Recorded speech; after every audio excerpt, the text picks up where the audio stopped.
जय हिंद साथियों, तैयारी कर लो प्लेटफॉर्म पे आपका स्वागत है। साथियों, आज अपन एकदम से नई एनर्जी के साथ और एकदम से नया विषय पढ़ने जा रहे हैं जिसका नाम है रसायन विज्ञान। और अपन बहुत ही अच्छे तरीके से चीजों को पढ़ेंगे। आप साथ बनाए रखना।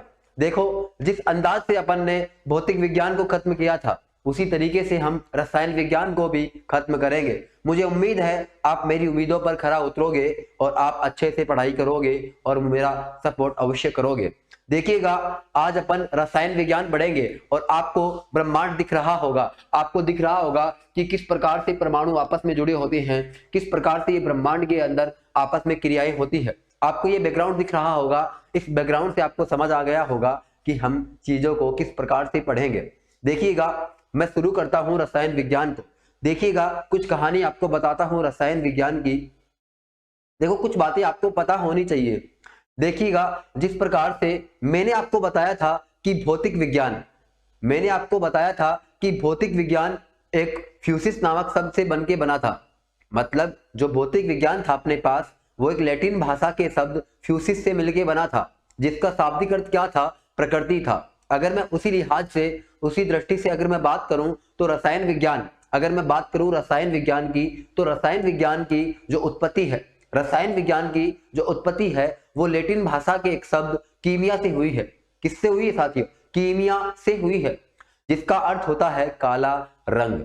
देखिएगा, मैं एक बार इस सीरीज को आगे बढ़ाता हूं, आपको बहुत अच्छे से चीजें समझ आएगी। आज अपना एकदम से जीरो क्लास रहेगा। मतलब मैं आपको उस लेवल से लेकर के चलूंगा जहां मुझे ऐसा महसूस होता है कि सामने जो स्टूडेंट बैठे हैं वो अधिकतर आर्ट्स या कॉमर्स के होते हैं, और मैं उसी को ध्यान में रखते हुए चीजों को आगे बढ़ाऊंगा। आपको मैं 1% भी तकलीफ आने नहीं दूंगा। मुझे पता है कि जब मैं भी अपने अध्ययन काल में था तो मुझे किन किन चीजों का सामना करना पड़ा था, कैसे मैंने साइंस को हैंडल किया था, कैसे मैंने मैथ और रीजनिंग को हैंडल किया था। उसी प्रकार से मैं आपके सामने चीजों को दर्शाऊंगा बहुत ही आसान शब्दों में। समझिएगा, सबसे पहले अगर मैं बात करूं आज की, देखिएगा, सबसे पहले अगर मैं आज बात करूं किसकी? रसायन विज्ञान की। तो मैं यहां पर सबसे पहले मोटे अक्षरों में अपन सब्जेक्ट का नाम लिख देते हैं।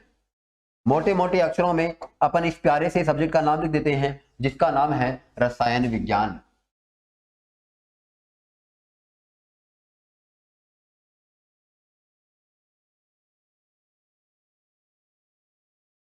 क्या नाम है साथियों? रसायन विज्ञान।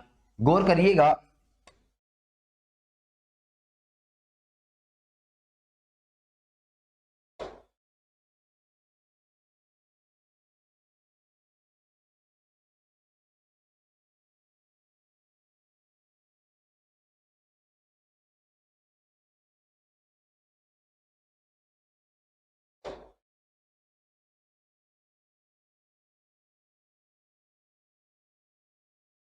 चलो एकदम से अपन बढ़िया से लिखते हैं चीजों को।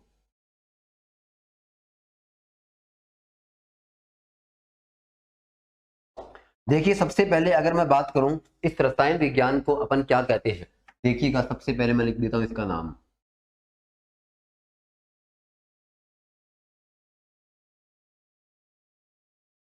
रसायन विज्ञान। और रसायन विज्ञान को अपन क्या बोलते हैं?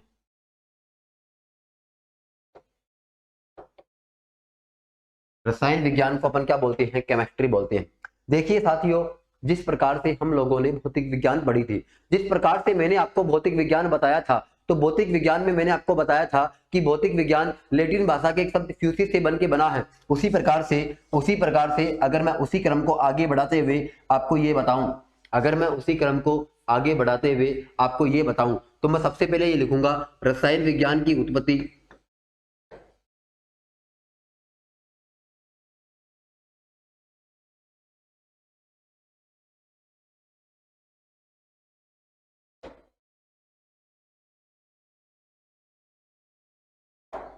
अगर मैं बात करूं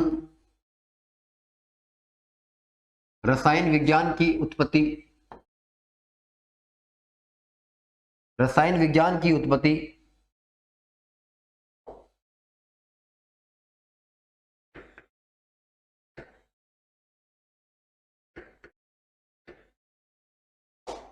लैटिन भाषा के एक शब्द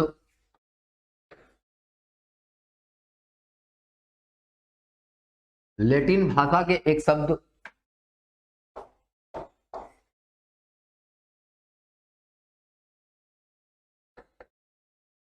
लैटिन भाषा के एक शब्द कीमिया से मिलकर बना हुआ है।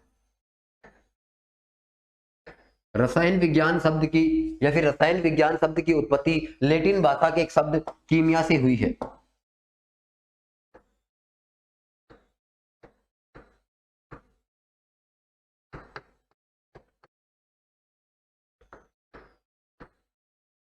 जिसका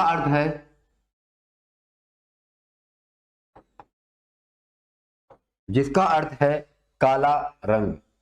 जिसका अर्थ क्या है? काला रंग। जिसका अर्थ क्या है साथियों? काला रंग। देखिएगा अपन छोटे छोटे शब्दों को सीखते हैं। देखो सबसे पहले अपन रसायन विज्ञान में परिचय वाला चैप्टर पढ़ रहे हैं, इंट्रोडक्शन ऑफ रसायन विज्ञान। रसायन विज्ञान का परिचय अपने पास क्या है वो मैं आपके बताने जा रहा हूं। अगर मैं 2 नंबर के पॉइंट की बात करूं, अगर मैं आपको 2 नंबर के पॉइंट की बात करूं तो रसायन विज्ञान की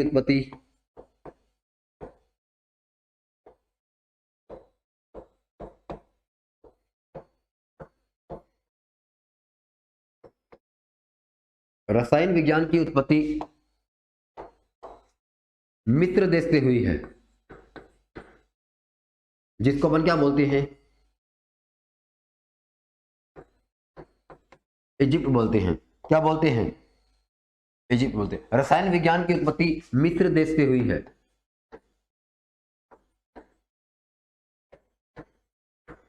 रसायन विज्ञान की उत्पत्ति कहां से हुई है? मिस्र देश से हुई है।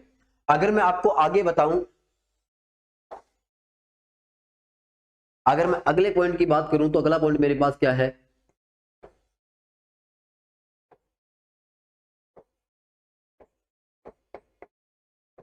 रसायन विज्ञान को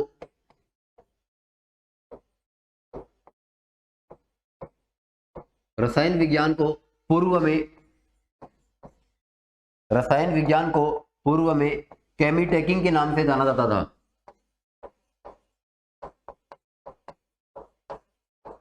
रसायन विज्ञान को पूर्व में केमिटेकिंग के नाम से जाना जाता था।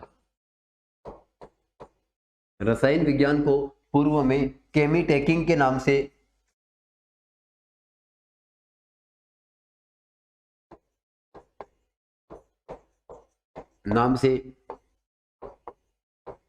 जाना जाता था।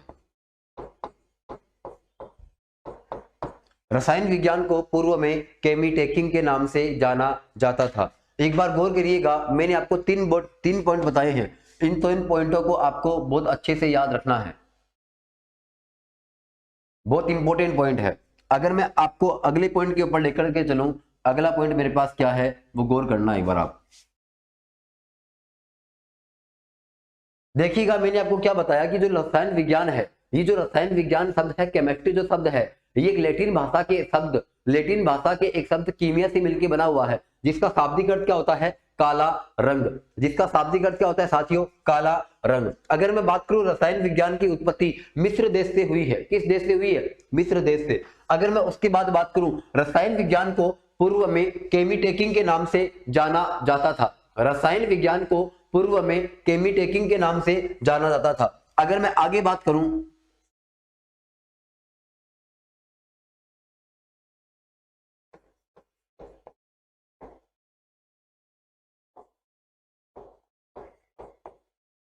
रसायन विज्ञान, कौन सी रसायन विज्ञान की बात कर रहा हूं मैं? आधुनिक रसायन विज्ञान। रसायन विज्ञान के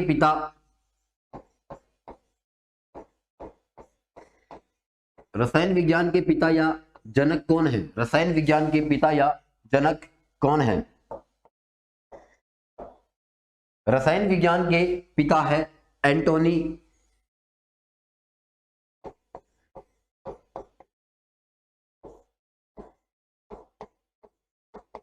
लॉरेंट लेवोशिए। अगर आप केवल लेवोशिए नाम भी याद रखते हो तो कोई दिक्कत नहीं है, क्योंकि अपन को ऑप्शन में ये नाम अवश्य ही मिलेगा। 100/100% ये ऑप्शन में अपन को मिल जाएगा। तो मैंने आपको क्या बताया कि जो रसायन विज्ञान है, इस रसायन विज्ञान में आधुनिक रसायन विज्ञान है। इस आधुनिक रसायन विज्ञान के पिता कौन है? एंटोनी लॉरेंट लेवोशिए। कौन है? एंटोनी लॉरेंट लेवोशिए। अब देखो आपको ये इतने पॉइंट समझ में आए और आपको देखा होगा कि ये बहुत इंपॉर्टेंट पॉइंट्स है। ये परिचय आपको पता होना चाहिए कि रसायन विज्ञान का परिचय क्या है। देखो मैं एक पॉइंट आपको और बता देता हूं।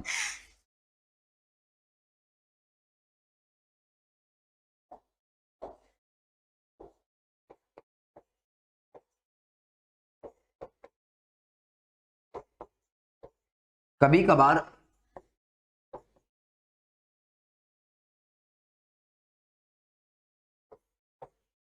रसायन विज्ञान का पिता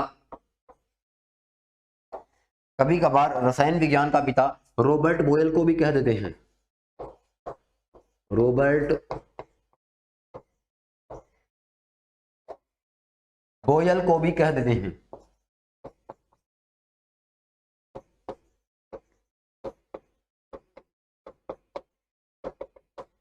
रॉबर्ट बॉयल को भी कह देते हैं।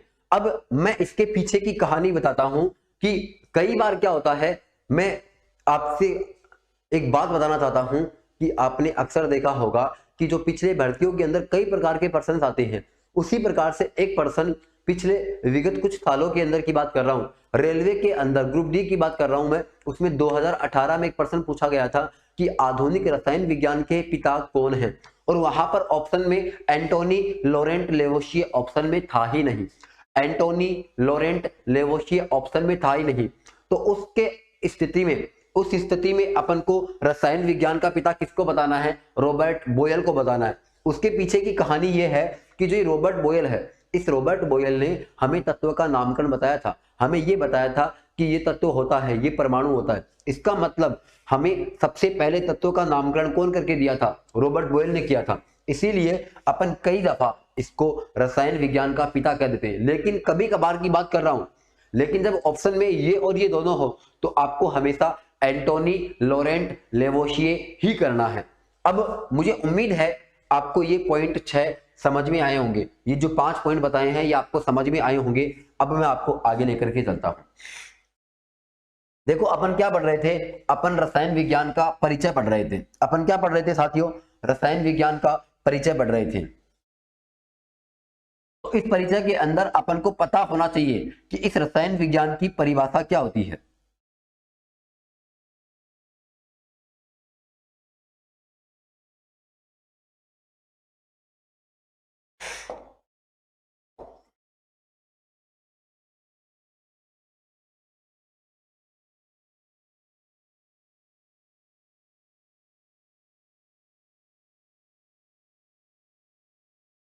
इस रसायन विज्ञान की अगर मैं परिभाषा की बात करूं, इस रसायन विज्ञान की परिभाषा क्या है समझना गौर करके बहुत ज्यादा इंपॉर्टेंट है। मैं यहां पे लिख रहा हूं,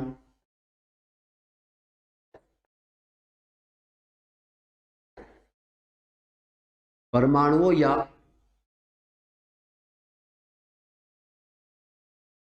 अणुओं का विज्ञान, परमाणुओं या अणुओं का विज्ञान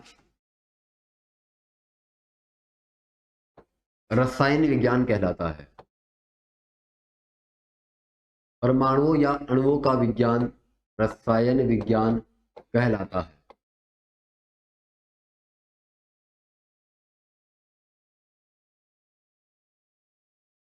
कौन कहलाता है? परमाणुओं या अणुओं का विज्ञान क्या कहलाता है? रसायन विज्ञान कहलाता है। अब एक बार समझने की कोशिश करना। आपने देखा होगा, आपने कई बार अपने 9वीं और 10वीं क्लास में पढ़ा होगा, आपने एक नाम सुना होगा आवर्त सारणी का। उस आवर्त सारणी में कई तत्व संयोजित होते हैं। उस आवर्त सारणी में कई तत्व क्या होते हैं? संयोजित होते हैं। जैसे आपने नाम सुना होगा hydrogen, helium, lithium, beryllium, boron, carbon, nitrogen, oxygen, fluorine, neon, sodium, magnesium, aluminium, silicon, phosphorus.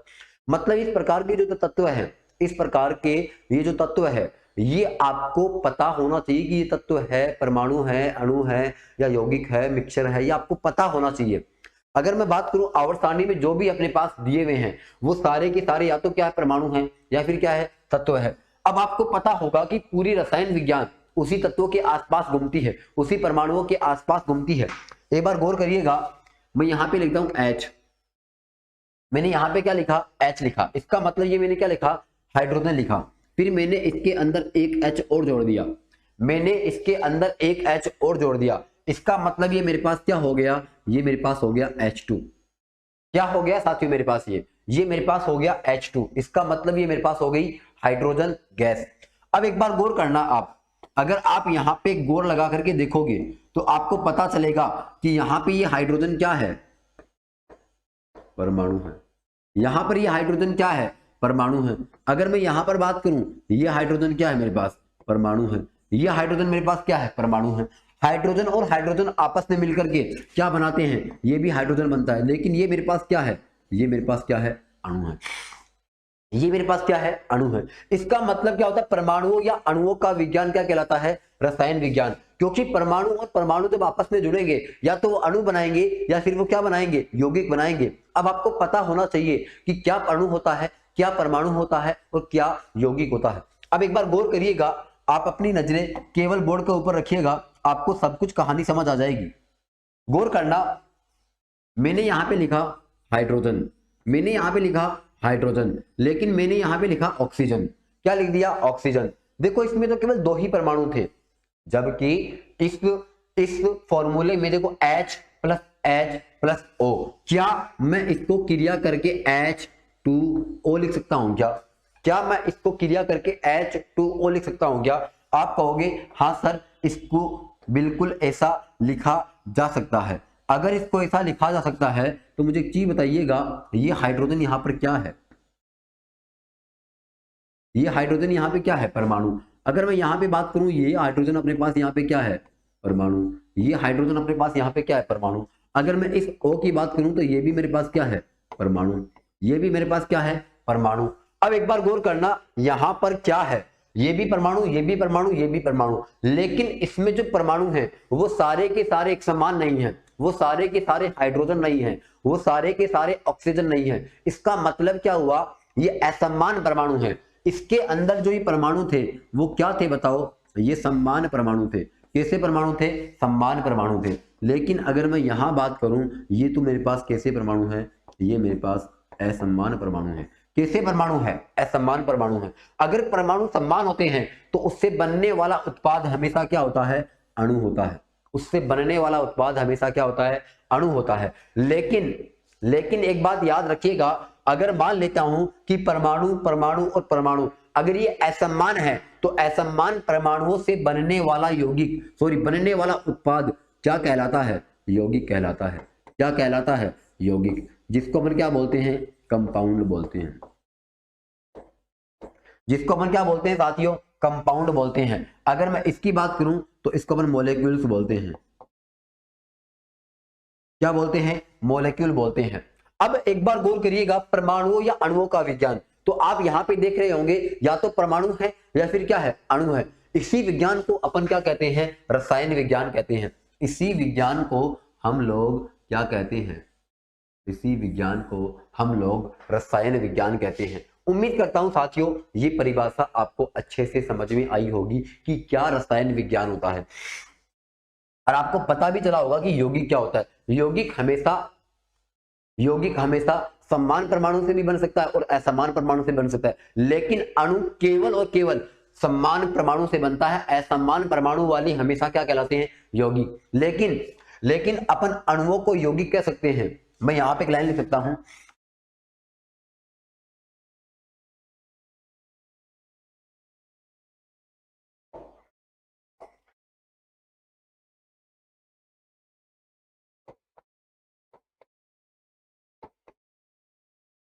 अणु यौगिक हो सकते हैं।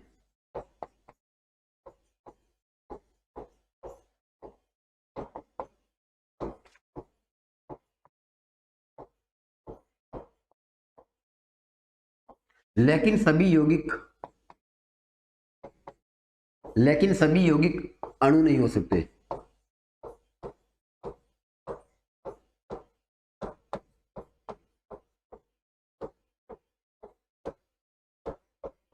अब एक बार मैं समझाने की कोशिश करता हूं कि इस लाइन का मतलब क्या है। मैं एक बार आपको समझाने की कोशिश करता हूं कि इस लाइन का मतलब क्या है।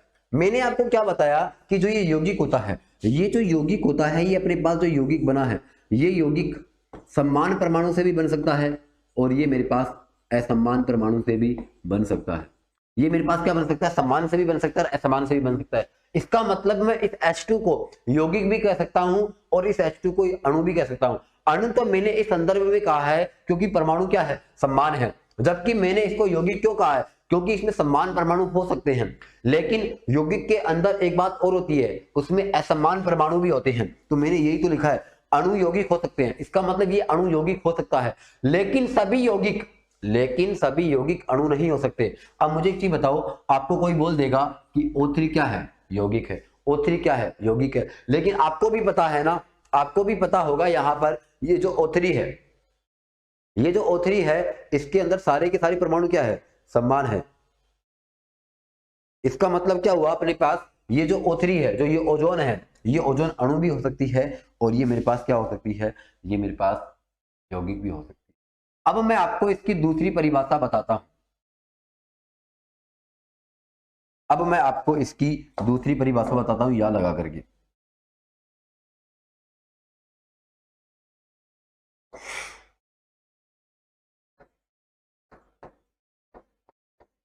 इसकी दूसरी परिभाषा क्या है,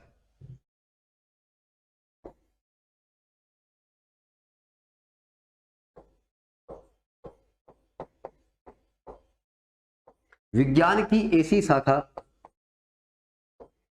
विज्ञान की ऐसी शाखा, विज्ञान की ऐसी शाखा, मैं इसको आपको दूसरी परिभाषा बता रहा हूं। हो सकता है आपको चीजें समझ आई होगी, हो सकता है आपको नहीं आई होगी। मैं आपको दूसरी परिभाषा बता रहा हूं, दूसरी परिभाषा से आपका पूरा ही कॉन्सेप्ट सुलझ जाएगा, आपको बार बार रटने की आवश्यकता नहीं पड़ेगी। ये मेरा आपसे वादा है, मैं गारंटी देता हूं आपको, मैं आपको बहुत ज्यादा अच्छे लेवल से चीजें टच करवाऊंगा। विज्ञान की ऐसी शाखा जिसमें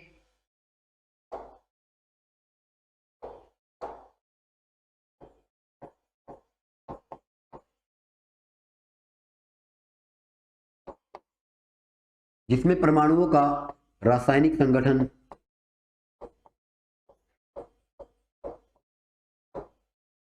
जिसमें परमाणुओं का रासायनिक संगठन,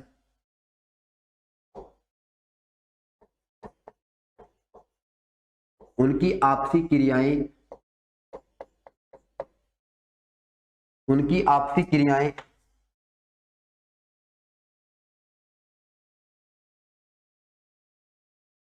एवं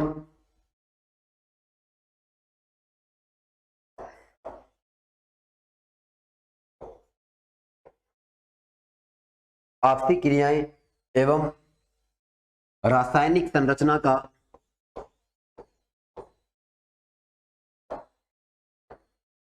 रासायनिक संरचना का अध्ययन, रासायनिक संरचना का अध्ययन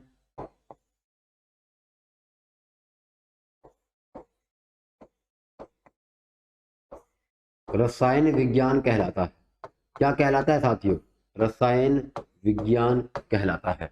देखो मैं आपको दोबारा बता रहा हूं, मैंने आपको क्या बताया, परमाणु या अणुओं का विज्ञान क्या कहलाता है, रसायन विज्ञान। तो मैंने आपको बताया कि ये परमाणु और परमाणु आपस में मिलकर क्या बनाते हैं, अणु बनाते हैं, तो अपन ने ये बोल दिया। अब देखो इसमें क्या कहा गया, विज्ञान की ऐसी शाखा जिसमें परमाणुओं का रासायनिक संगठन। अब देखो ये परमाणु है मेरे पास, ये मेरे पास क्या है, परमाणु है, ये हाइड्रोजन है, इसका रासायनिक संगठन क्या होता है। कहने का मतलब मैं आपको इसको यूं समझाऊं, सपोज करना कि मैं आपको यहां पे समझा देता हूं इसको आप यूं समझिएगा, मेरे पास क्या एक हाइड्रोजन है, मेरे पास क्या है साथियों, मेरे पास एक हाइड्रोजन है,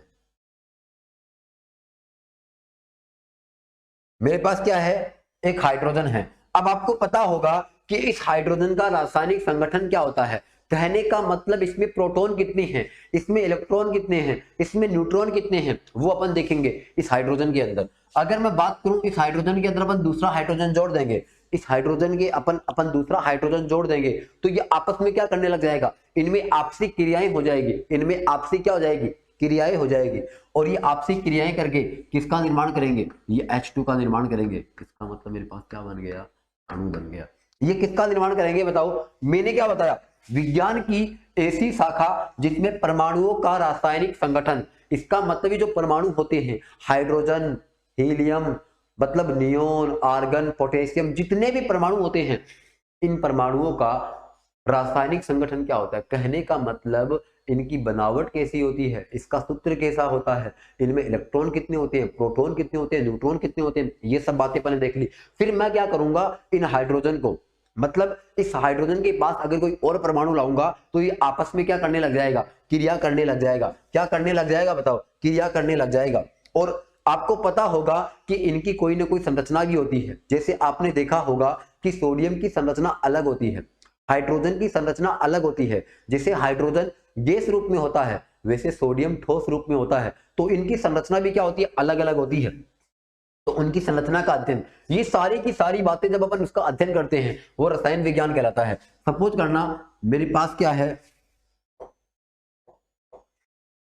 मेरे पास है हाइड्रोजन और मेरे पास है हाइड्रोजन, और मैं इसमें मिलाता हूं ऑक्सीजन, क्या बनेगा मेरे पास? H2 बन जाएगा। इसका मतलब मेरे पास क्या बन गया? यौगिक बन गया। क्या बन गया मेरे पास? यौगिक बन गया। अब एक बार गौर करना, एक बार आप, ये हाइड्रोजन है, ये हाइड्रोजन है और ये ऑक्सीजन है। अब इसकी और इसकी संरचना अलग अलग होगी, तो हमें ये अध्ययन करना पड़ेगा कि ऑक्सीजन की संरचना कितनी होती है, ऑक्सीजन में इलेक्ट्रॉन कितने होते हैं, ऑक्सीजन में प्रोटॉन कितने होते हैं, ऑक्सीजन में न्यूट्रॉन कितने होते हैं। ये सब जब अपन पढ़ेंगे, और इन सब का अध्ययन ही क्या कहलाता है? रसायन विज्ञान कहलाता है। अब मैं उम्मीद करता हूं साथियों ये पॉइंट आपको समझ में आया होगा। अब मैं आपको ये कहूंगा साथियों कि मेरी तरफ से जो ये परिचय वाला चैप्टर था, ये पूरी तरीके से खत्म हो चुका है। इसका मतलब हमने इस 2 स्लाइड के अंदर, ये पहली स्लाइड थी, इस पहली स्लाइड के अंदर अगर मैं बात करूं,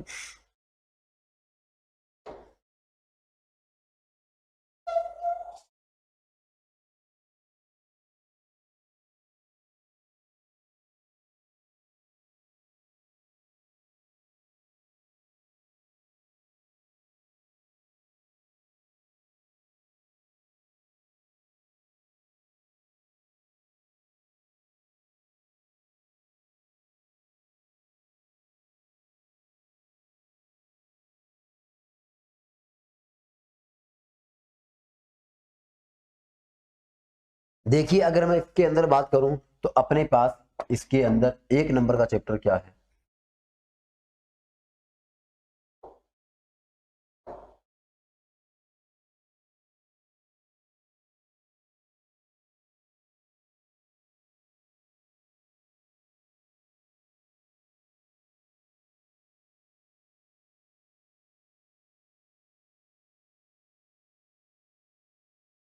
एक नंबर का चैप्टर अपने पास क्या है, मैं आपको बता देता हूं।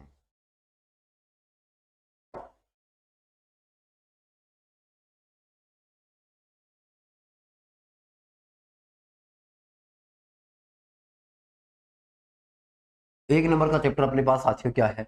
एक नंबर का चैप्टर अपने पास है परिचय। क्या है साथियों? अपने पास है परिचय।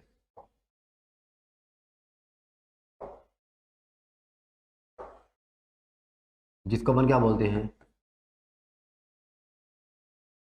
इंट्रोडक्शन। क्या बोलते हैं? इंट्रोडक्शन बोलते हैं। इसका मतलब 1 नंबर का चैप्टर अपने पास क्या आ गया?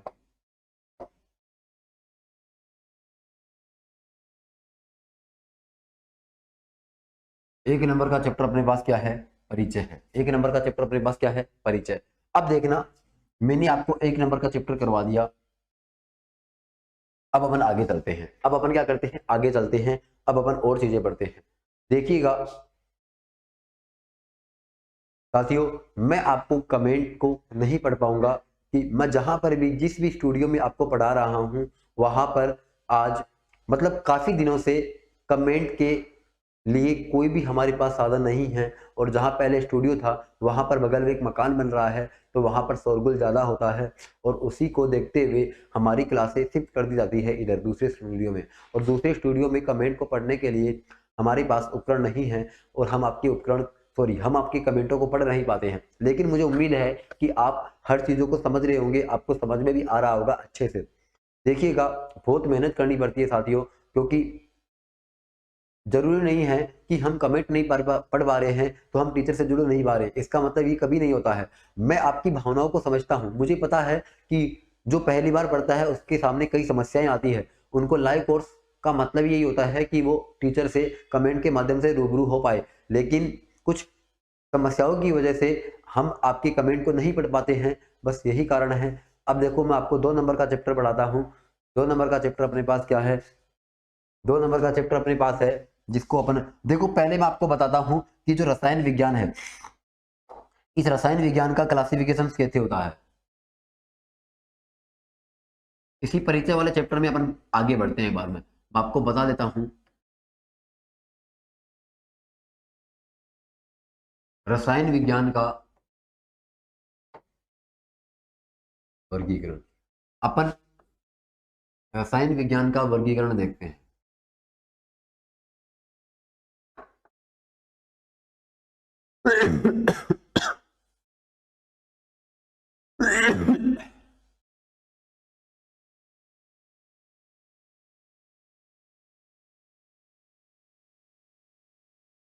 अब रसायन विज्ञान के वर्गीकरण में अगर मैं बात करूं तो मेरे पास 1 नंबर पे आता है भौतिक रसायन विज्ञान।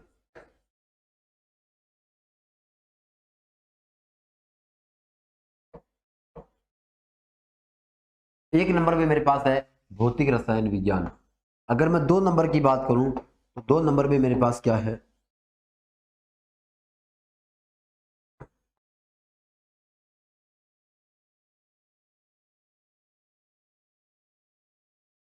कार्बनिक रसायन विज्ञान। 2 नंबर पे अपने पास क्या है, कार्बनिक रसायन विज्ञान। अगर मैं 3 नंबर की बात करूं तो 3 नंबर पे मेरे पास क्या है,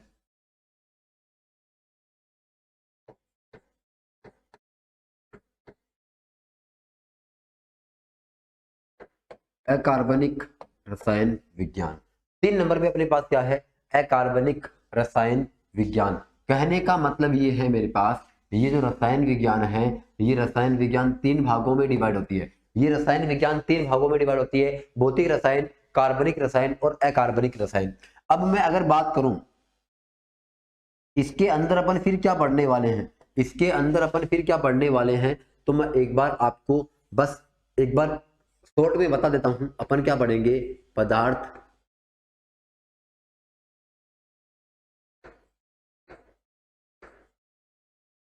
एवं इसकी अवस्था।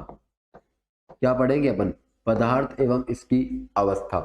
देखो 2 नंबर पे अपन क्या पढ़ेंगे,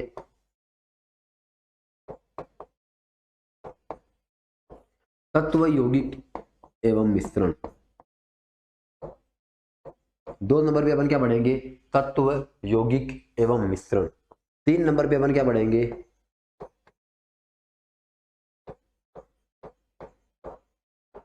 परमाणु संरचना। 3 नंबर पे अपन क्या पढ़ेंगे साथियों, परमाणु संरचना। अगर मैं आपको बताऊं कि 4 नंबर पे अपन क्या पढ़ेंगे, 4 नंबर पे मैं आपको पढ़ाऊंगा अम्ल, क्षार व लवण। 4 नंबर पे अपन क्या पढ़ेंगे, अम्ल, क्षार और लवण। देखिएगा अगर मैं इसके अंदर और बात करूं तो इसके अंदर अपने पास होता है भौतिक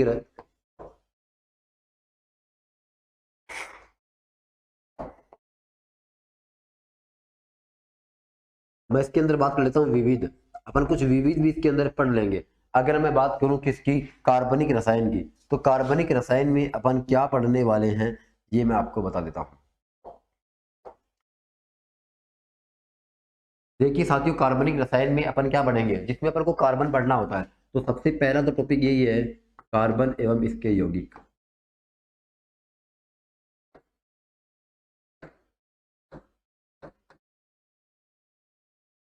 कार्बन एवं इसके यौगिक। दूसरा अपन क्या पढ़ेंगे, कार्बन के अपर रूप।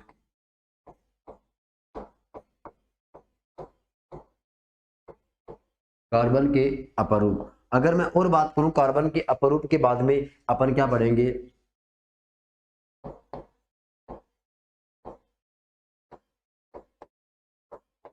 हाइड्रोकार्बन। अगर मैं 4 नंबर की बात करूं तो इसके अंदर भी कुछ चीजें अगर बच जाएगी तो वो अपन कहाँ पढ़ लेंगे, वो अपन पढ़ लेंगे विविध में। कहाँ पढ़ लेंगे, विविध में। अगर मैं इसके अंदर बात करूं, किसके अंदर, अगर मैं बात करूं किसके अंदर, अगर मैं बात करूं अकार्बनिक रसायन के अंदर, अकार्बनिक रसायन में अपन क्या पढ़ेंगे, तो अकार्बनिक रसायन में अपन क्या पढ़ेंगे, तत्वों का वर्गीकरण। क्या पढ़ेंगे अपन? तत्वों का वर्गीकरण। अगर मैं और बात करूं तो इसके अंदर अपन क्या पढ़ेंगे? धातु एवं इसके यौगिक। धातु एवं इसके यौगिक। इसके अलावा अपन इसके अंदर क्या पढ़ेंगे? इसके अलावा अपन इसके अंदर क्या पढ़ेंगे? अधातु एवं इसके यौगिक। अधातु एवं इसके यौगिक। अगर मैं और बात करूं इसके अंदर अपन क्या पढ़ेंगे? इसके अपन पढ़ लेंगे मिश्र धातु। इसके अपन क्या पढ़ लेंगे? मिश्र धातु। इसके अलावा अपन इसके अंदर क्या पढ़ेंगे? इसके अलावा इसके अंदर अपन पढ़ेंगे धातु अयस्क। क्या पढ़ेंगे? धातु अयस्क। अब देखो उसके अलावा भी जो कुछ बच जाएगा उसको अपन क्या पढ़ लेंगे? उसको अपन विविध में पढ़ लेंगे। तो ये अपने पास रसायन विज्ञान का वर्गीकरण है। मैं अगर आपको एग्जाम दृष्टि के लिहाज से बताऊं, एग्जाम दृष्टि के लिहाज से बताऊं तो ये बातें अपने लिए बहुत इंपॉर्टेंट है। यही अपन चीजें पढ़ते हैं, भौतिक रसायन, कार्बनिक रसायन और अकार्बनिक रसायन। अब चलो अपन बढ़ते हैं आगे की ओर। और अब मैं आपको 1 नंबर का चैप्टर बताता हूं।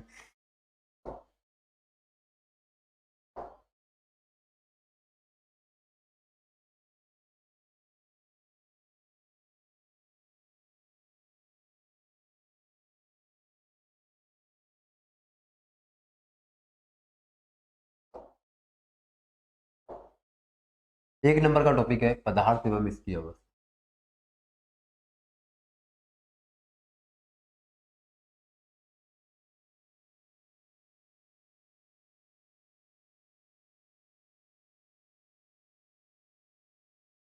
पदार्थ एवं इसकी अवस्था। अगर मैं बात करूं इसको अपन क्या बोलते हैं इंग्लिश में? Matter and it's states.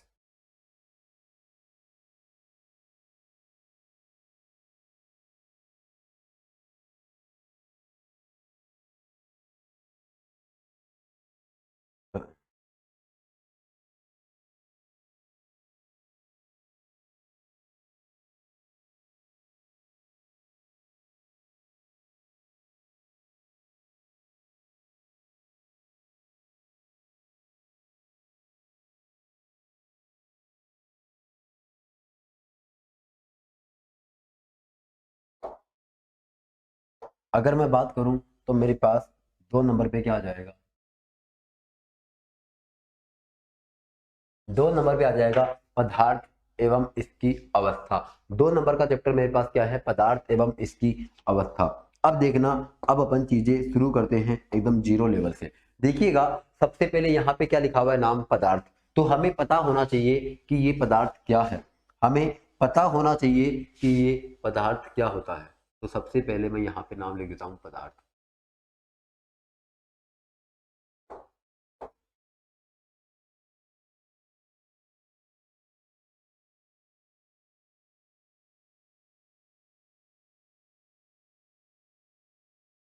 अगर मैं बात करूं सबसे पहले इस पदार्थ की, ये मैटर क्या है? ये मेरे पास मैटर अगर क्या है तो इस मैटर की अगर मैं बात करूं,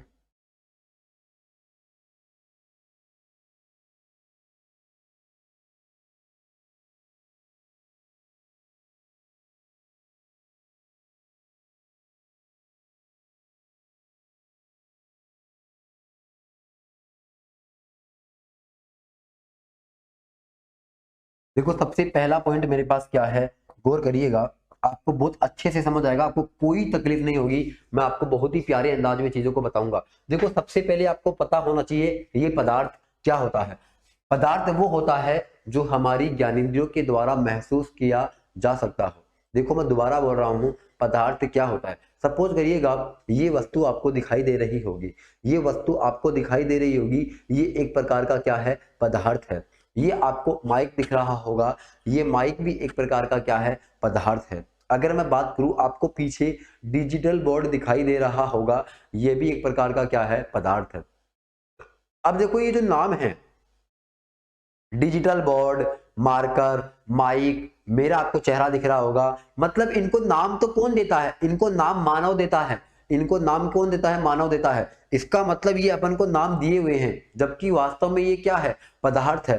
तो मैं एक सिंपल भाषा में ये कह सकता हूं कि पदार्थ वो होता है जिनको हम हमारी आंखों के द्वारा देख सकते हैं। पदार्थ क्या होता है? पदार्थ वो होता है जिन्हें हम हमारी आंखों से देख सकते हैं। या फिर मैं इसको यूं कहूं, इसको मैं यूं भी कह सकता हूं कि पदार्थ वो होता है जिसको हम हमारी ज्ञानेंद्रियों के द्वारा महसूस कर सकते हैं। क्योंकि ये परिभाषा मैंने क्यों मॉडिफाई करी है? क्योंकि अगर मैं ये कहूंगा कि पदार्थ वो चीज होता है जिसको हम हमारी आंखों से देख सकते हैं, तो आप कहोगे कि सर क्या वायु को हम देख सकते हैं क्या?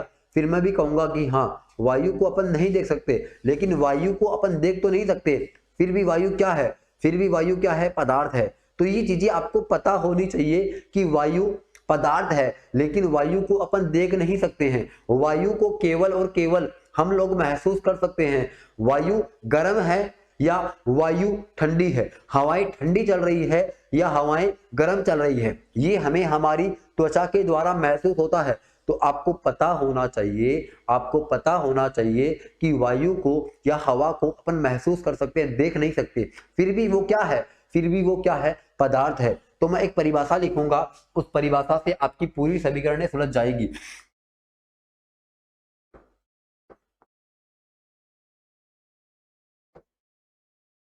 पदार्थ को हम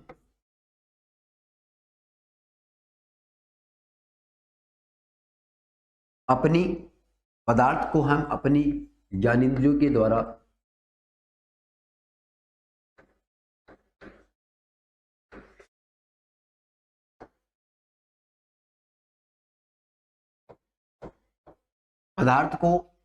ज्ञानेंद्रियों के द्वारा महसूस कर सकते हैं।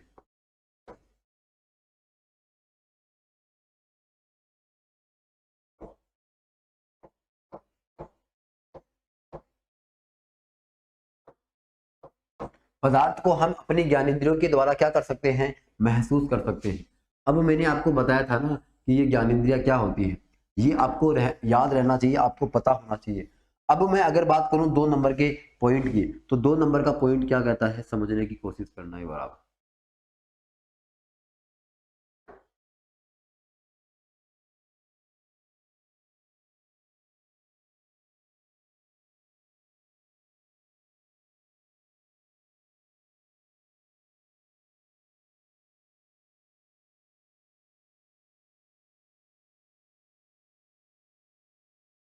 देखो 2 नंबर का पॉइंट क्या कहता है, समझने की कोशिश करना है आप लोगों को। 2 नंबर का पॉइंट क्या कहता है, देखिएगा, मैंने आपको ये बताया कि ये एक प्रकार का क्या है? पदार्थ है, ये एक प्रकार की वस्तु है। तो आपको पता होना चाहिए, अगर ये वस्तु है तो ये वस्तु इस ब्रह्मांड में कोई ना कोई स्थान भी घेरती है। ये अगर वस्तु है, ये अगर वास्तव में कोई पदार्थ है, तो ये पदार्थ इस ब्रह्मांड में कोई ना कोई स्थान भी घेरता है। इसका मतलब ये अपने आप में, ये कहने का मतलब ये है कि इसका कोई ना कोई इस ब्रह्मांड में स्थान भी है। आप कहीं भी रखोगे ये स्पेस तो गिरेगा ही ना, ये अपना स्थान तो गिरेगा ही ना। इसका मतलब ये थोड़ी होता है कि स्थान ही नहीं गिरेगा, ये स्थान भी घेरता है।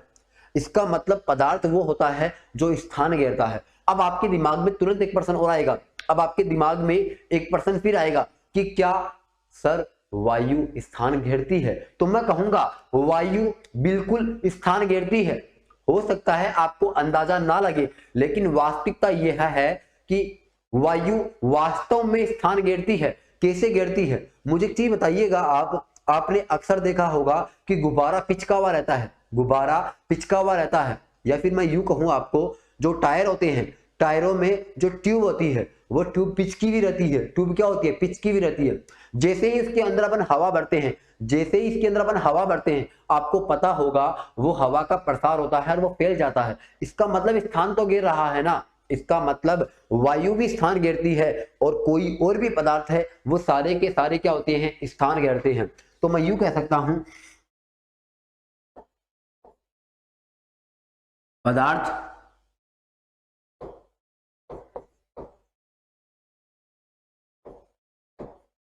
ब्रह्मांड में स्थान घेरता है।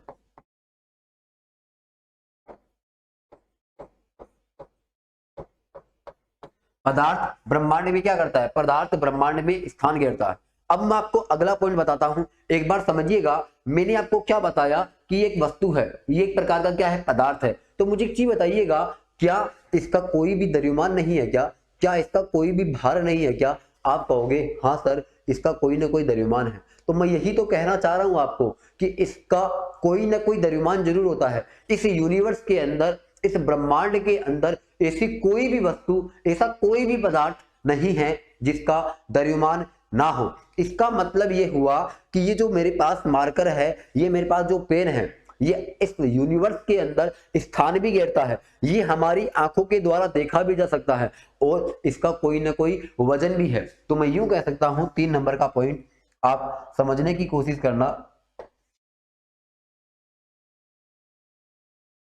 3 नंबर का पॉइंट क्या है? 3 नंबर का पॉइंट मेरे पास ये है,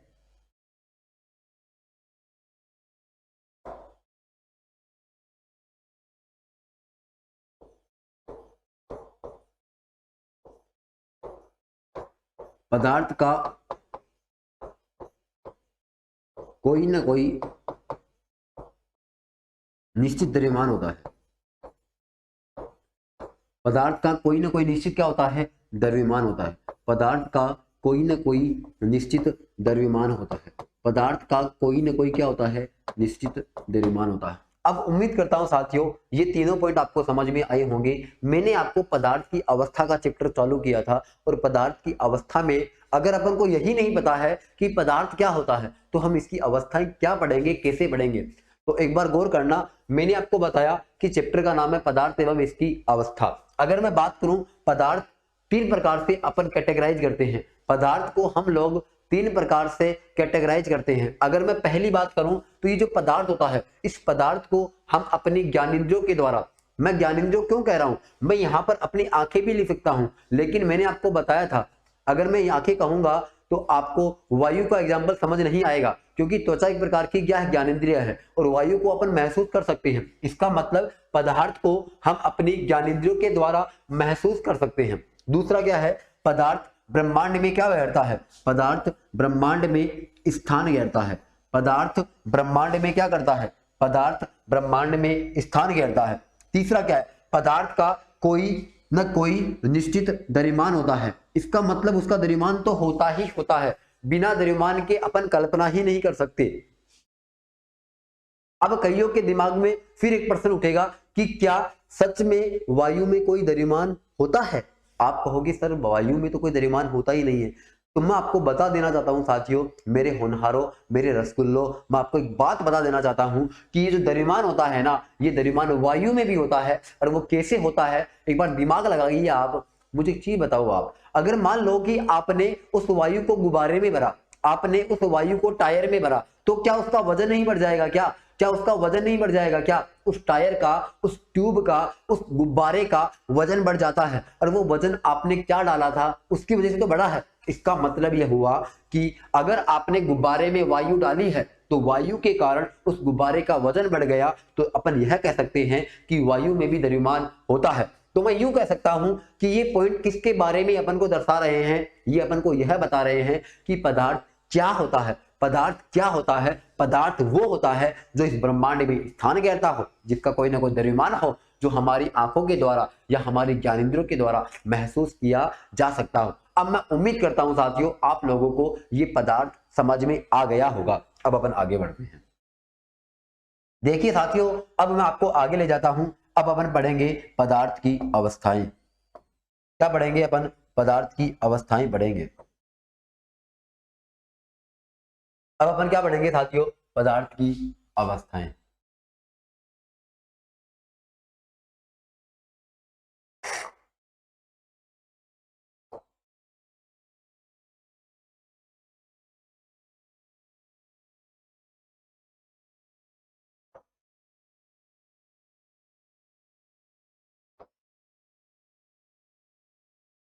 अब मेरे पास अगला पॉइंट क्या है? पदार्थ की अवस्था।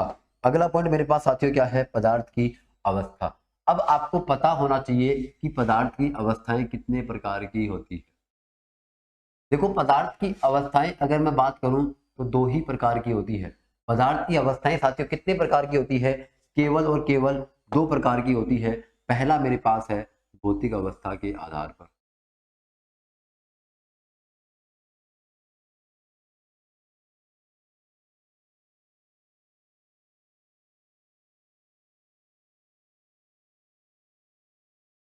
देखिए साथियों, अगर मैं पहले की बात करूं तो पहला मेरे पास क्या हो जाएगा, भौतिक अवस्था के आधार पर।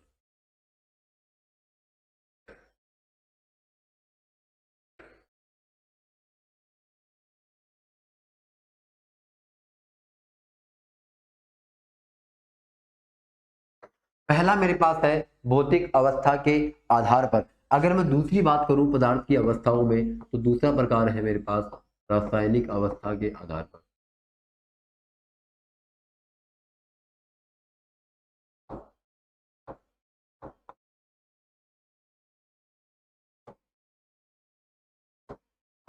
रासायनिक अवस्था के आधार पर अगर मैं बात करूं, रासायनिक अवस्था के आधार पर अगर मैं बात करूं भौतिक अवस्था के आधार पर, तो भौतिक अवस्था के आधार पर इसके कितने प्रकार होते हैं। अगर मैं बात करूं रासायनिक अवस्था के आधार पर इसके कितने प्रकार होते हैं। देखिए साथियों, अगर मैं बात करूं किसके आधार पर, अगर मैं बात करूं साथियों भौतिक अवस्था के आधार पर, तो भौतिक अवस्था के आधार पर इसके जो प्रकार है उसमें पहला नंबर का है ठोस। उसमें पहला नंबर का साथियों क्या है, ठोस, जिसको अपन क्या बोलते हैं, सॉलिड बोलते हैं।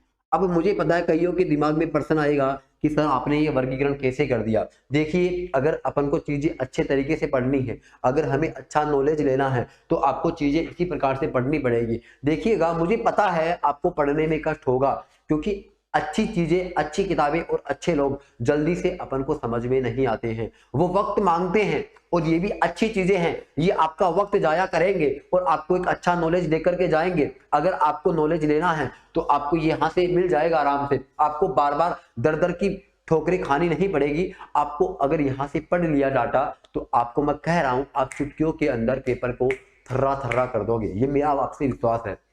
देखिएगा, एक नंबर पे मेरे पास क्या है, सॉलिड। दो नंबर की अगर मैं बात करूं तो मेरे पास क्या है, द्रव।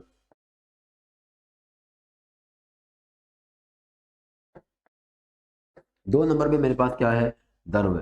अगर मैं तीन नंबर की बात करूं तो तीन नंबर का मेरे पास क्या है, तीन नंबर की अवस्था का नाम क्या है साथियों, गैस। तीन नंबर की अवस्था का नाम साथियों क्या है, गैस। अगर मैं बात करूं चार नंबर की अवस्था कौन सी है, अगर मैं बात करूं चार नंबर की अवस्था मेरे पास कौन सी है, प्लाज्मा। चार नंबर की अवस्था मेरे पास साथियों क्या है, प्लाज्मा। चार नंबर की अवस्था मेरे पास साथियों क्या है, प्लाज्मा। अगर मैं बात करूं मेरे पास पांचवी अवस्था का नाम क्या है, तो मेरे पास पांचवी अवस्था का नाम साथियों क्या है, वो गौर करना आप। पांचवी अवस्था का मेरे पास नाम है बी ई सी। अब ये बीईसी क्या होती है, बीईसी को अपन बोलते हैं बोस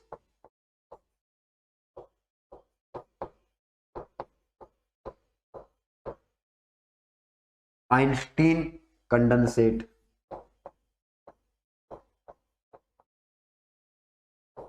इसको अपन क्या बोलते हैं, बोस आइंस्टीन कंडेंसेट। अब अगर मैं बात करूं यहां पर, अगर मैं यहां पर बात करूं कि रासायनिक अवस्था के आधार पर, रासायनिक अवस्था के आधार पर कितने प्रकार की होती है, तो रासायनिक अवस्था के आधार पर तीन प्रकार का होता है। पहले नंबर का है तत्व। पहले नंबर का क्या है, तत्व।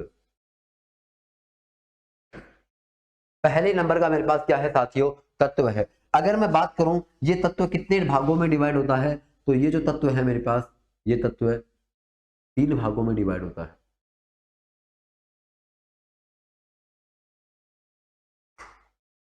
अगर मैं इस तत्व की बात करूं तो ये तत्व मेरे पास तीन भागों में डिवाइड होता है। पहले नंबर का है धात्विक तत्व। पहले नंबर का मेरे पास है धात्विक तत्व। अगर मैं दो नंबर की बात करूं तो मेरे पास हो जाएगा अधात्विक तत्व। दो नंबर का मेरे पास साथियों क्या हो जाएगा, अधात्विक तत्व। अगर मैं तीन नंबर की बात करूं इसी के अंदर, अगर मैं तीन नंबर की बात करूं तो मेरे पास हो जाएगा उपधातु तत्व। तीन नंबर पे मेरे पास क्या हो जाएगा साथियों, उपधातु तत्व। तीन नंबर पे साथियों मेरे पास क्या हो जाएगा, उपधातु तत्व। अब देखो, मैं अगर मैं यहां पर बात करूं, अगर मैं यहां पर बात करूं तो यहां पर मेरे पास दो नंबर पे क्या हो जाएगा, यहां पे मेरे पास दो नंबर पे क्या हो जाएगा, यौगिक हो जाएगा। यहां पर अगर मैं बात करूं मेरे पास दो नंबर पे क्या हो जाएगा, यौगिक। और इस यौगिक को अपन क्या बोलते हैं, कंपाउंड बोलते हैं। क्या बोलते हैं, कंपाउंड बोलते हैं। अब कोई आपसे पूछ ले कि ये यौगिक कितने प्रकार के होते हैं, कोई आपसे पूछ ले कि ये यौगिक कितने प्रकार के होते हैं, तो साथियों आपको बताना है ये यौगिक 2 प्रकार के होते हैं। पहला कौन सा है, कार्बनिक यौगिक। पहला कौन सा है साथियों, कार्बनिक यौगिक। और दूसरा मेरे पास कौन सा है साथियों, अकार्बनिक यौगिक। दूसरा अपने पास साथियों क्या है, अकार्बनिक यौगिक। अब देखो मैं आपको 3 नंबर पे बताता हूं कि 3 नंबर पे अपने पास प्रकार का नाम क्या है। 3 नंबर के अगर मैं प्रकार की बात करूं तो 3 नंबर का प्रकार अपने पास साथियों क्या है, 3 नंबर का मेरे पास है मिश्रण। 3 नंबर का साथी मेरे पास क्या है, मिश्रण, जिसको अपन मिक्सचर बोलते हैं। क्या बोलते हैं साथियों, जिसको अपन मिक्सचर बोलते हैं। और ये मिक्सचर कितने प्रकार का होता है, ये मिक्सचर भी 2 प्रकार का होता है। ये मिक्सचर भी कितने प्रकार का होता है साथियों, ये मिक्सचर भी 2 ही प्रकार का होता है। पहला कौन सा है, समांगी मिश्रण। पहला मेरे पास है समांगी मिश्रण और दूसरा मेरे पास है विषमांगी मिश्रण। दूसरा मेरे पास साथियों कौन सा है, विषमांगी मिश्रण है। अब देखो साथियों, उम्मीद करता हूं कि ये आपको क्लासिफिकेशन, ये पदार्थ की अवस्थाएं आपको समझ में आई होगी। देखो मैंने इसको बहुत अच्छी तरीके से आपको एक्सप्लेन करके बताया है कि पदार्थ की अवस्थाओं को 2 भागों में बांटा जाता है। पहला है भौतिक अवस्था के आधार पर। इसका मतलब क्या होता है, in the basis of physical state, in the basis of physical state. अगर मैं बात करूं basis of chemical state, basis of chemical state. अगर मैं बात करूं बेसिस ऑफ फिजिकल स्टेट के अंदर, तो 1 नंबर पे मेरे पास क्या है, सॉलिड है। 2 नंबर पे मेरे पास क्या है, द्रव है। 3 नंबर पे मेरे पास क्या है, गैस है। 4 नंबर पे मेरे पास क्या है, प्लाज्मा है। अगर मैं 5 नंबर की बात करूं तो मेरे पास क्या है, बोस आइंस्टीन कंडेंसेट है। अगर मैं 5 नंबर अगर मैं रासायनिक अवस्था के आधार पर बात करूं तो 1 नंबर में मेरे पास तत्व है। ये तत्व 3 भागों में डिवाइड होते हैं, धात्विक, अधात्विक और उपधातु। अगर मैं आगे बात करूं तो मेरे पास 2 नंबर पे है यौगिक, ये फिर बढ़ता है कार्बनिक और अकार्बनिक में। अगर मैं 3 नंबर की बात करूं तो मेरे पास है मिश्रण, और मिश्रण 2 भागों में बढ़ता है, समांगी और विषमांगी। अब मैं उम्मीद करता हूं साथियों ये पॉइंट आपको आराम से समझ में आ गए होंगे। अब अपन क्या करते हैं, अब अपन बारी बारी से इनको उठाते हैं और चीजों को सीखते हैं और समझते हैं। आपको मैं विश्वास दिलाता हूं बहुत अच्छे तरीके से समझ में आएगा। चलो अपन आगे चलते हैं। अब देखो मैं आपको भौतिक अवस्था के आधार पर ठोस, द्रव और गैस, इसको समझाने की कोशिश करता हूं और आप समझने की कोशिश करना कि ये क्या होता है।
अब एक बार गौर करना साथियों, ये मेरे पास देखो 4 पॉइंट मैंने बताए हैं। देखो सबसे पहले मैं यहाँ 1 नंबर पे लिख देता हूँ गुण।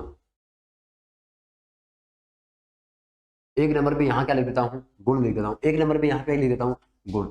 अगर मैं बात करूँ यहाँ पे लिख देता हूँ मैं ठोस, यहाँ पे क्या लिख देता हूँ ठोस। अगर मैं बात करूँ यहाँ पे मैं क्या लिख देता हूँ द्रव। अगर मैं यहाँ पर बात करूँ तो यहाँ पर मैं क्या लिख दूंगा गैस। अब अपन को पता करना है कि ठोस क्या होता है, अपन को पता करना है ये द्रव क्या होता है, अपन को पता करना है ये गैस क्या होता है।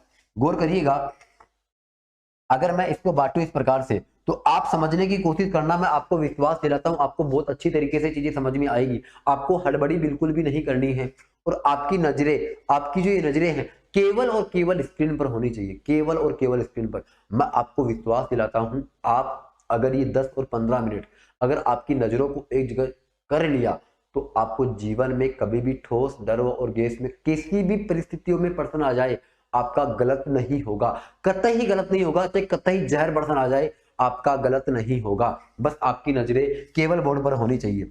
देखिए साथियों, अगर मैं आपसे पूछूं कि ठोस की बनावट कैसी होती है, द्रव की बनावट कैसी होती है, गैस की बनावट कैसी होती है, तो आप भी जानते होंगे कि जो मेरे हाथ में ये जो पदार्थ है ये ठोस है। ये हाथ में मेरे पास क्या पदार्थ है, ये क्या है, ठोस है। अगर मैं बात करूं इसके बोतल के अंदर, आपने देखा होगा कि इस बोतल में ये जो मेरे पास पदार्थ है ये क्या है, द्रव है। ये क्या है, द्रव है। अगर मैं बात करूं कि जिस कमरे में अपन बैठे हैं इस कमरे में वायु विद्यमान है, तो वायु क्या हो गई, गैस हो गई। अब एक बार गौर करना, आप एक बार गौर करना, अगर मैं बात करूं इस ठोसों की, अगर मैं बात करूं इन ठोसों की, तो ठोसों के जो अवयवी कण हैं, मतलब इनके जो अवयवी कण हैं वो एकदम पास पास में होते हैं। वो क्या होते हैं, एकदम पास पास में होते हैं। तो मैं यहाँ पे लिख सकता हूं, एक बार गौर करना आप। पहले अपन एक बार इसकी बनावट देखते हैं।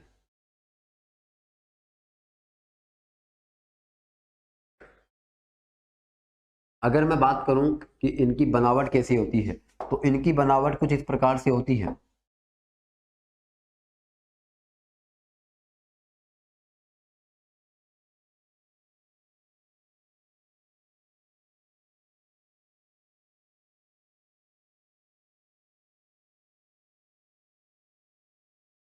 इसकी बनावट क्या होती है बताओ, इस प्रकार से होती है। कहने का मतलब जो ठोस के जो अवयवी कण हैं वो एकदम से पास पास में होते हैं, उनके अवयवी कणों के बीच में ज्यादा स्पेस नहीं होता, एकदम पास पास में होते हैं।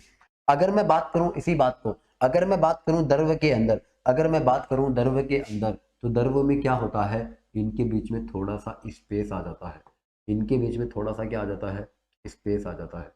इनके बीच में थोड़ा सा क्या आ जाता है, स्पेस आ जाता है। अब आपको दिख रहा होगा ये तो मेरे पास था ठोस, ये मेरे पास क्या है, द्रव। अब मैं अगर बात करूं किसकी, अगर मैं बात करूं किसकी, गैस की, तो गैसों के जो अवयवी कण होते हैं वो क्या होते हैं, इस प्रकार से होते हैं। मतलब कहने का मतलब क्या होते हैं, ठोसों के अवयवी कणों की जो ज्यामिति होती है, जो उसका फॉर्मेटिंग होती है, जो वहां पे जो उनके अवयवी कण होते हैं उनकी कोई फॉर्मेटिंग नहीं होती, वो अव्यवस्थित होते हैं। उनके गैसों के अवयवी कण क्या होते हैं, अव्यवस्थित होते हैं। जबकि ठोसों के अंदर क्या होते हैं, सबसे ज्यादा व्यवस्थित होते हैं कण। अगर मैं बात करूं इसके अंदर, इसमें भी उतने अच्छे व्यवस्थित नहीं होते। अब एक बार गौर करना आप, अगर मैं बात करूं इसकी संरचना की, तो आपने देखा होगा इसकी संरचना में इसके अवयवी कण क्या होते हैं, एकदम पास पास में होते हैं। द्रवों में क्या होते हैं, दूर दूर होते हैं। गैसों में क्या होते हैं, और दूर दूर होते हैं। तो मैं पहला पॉइंट क्या लिखूंगा, आप समझने की कोशिश करना। पहला पॉइंट क्या मेरे पास, अंतराण्विक दूरी।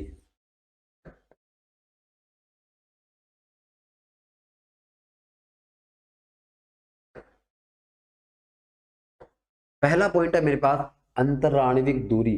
अंतराण्विक दूरी का मतलब क्या होता है, inter molecular distance. Inter molecular distance. अब एक बार गौर करिएगा आप, अगर मैं इन दो कणों के बीच की बात करूं, अगर मैं इन दो कणों के बीच की बात करूं, तो इन दो कणों के बीच में जो स्थान है, इन कणों के बीच में जो स्थान है वो स्थान क्या है बताओ साथियों, एकदम से कम है। इसका मतलब इनकी मैं अगर बात कर रहा हूं, तो इनके बीच के बीच में जो ये अवयवी कण है, इनके बीच में जो ये स्थान है, ये जो स्थान है, ये स्थान क्या है बताओ, कम है।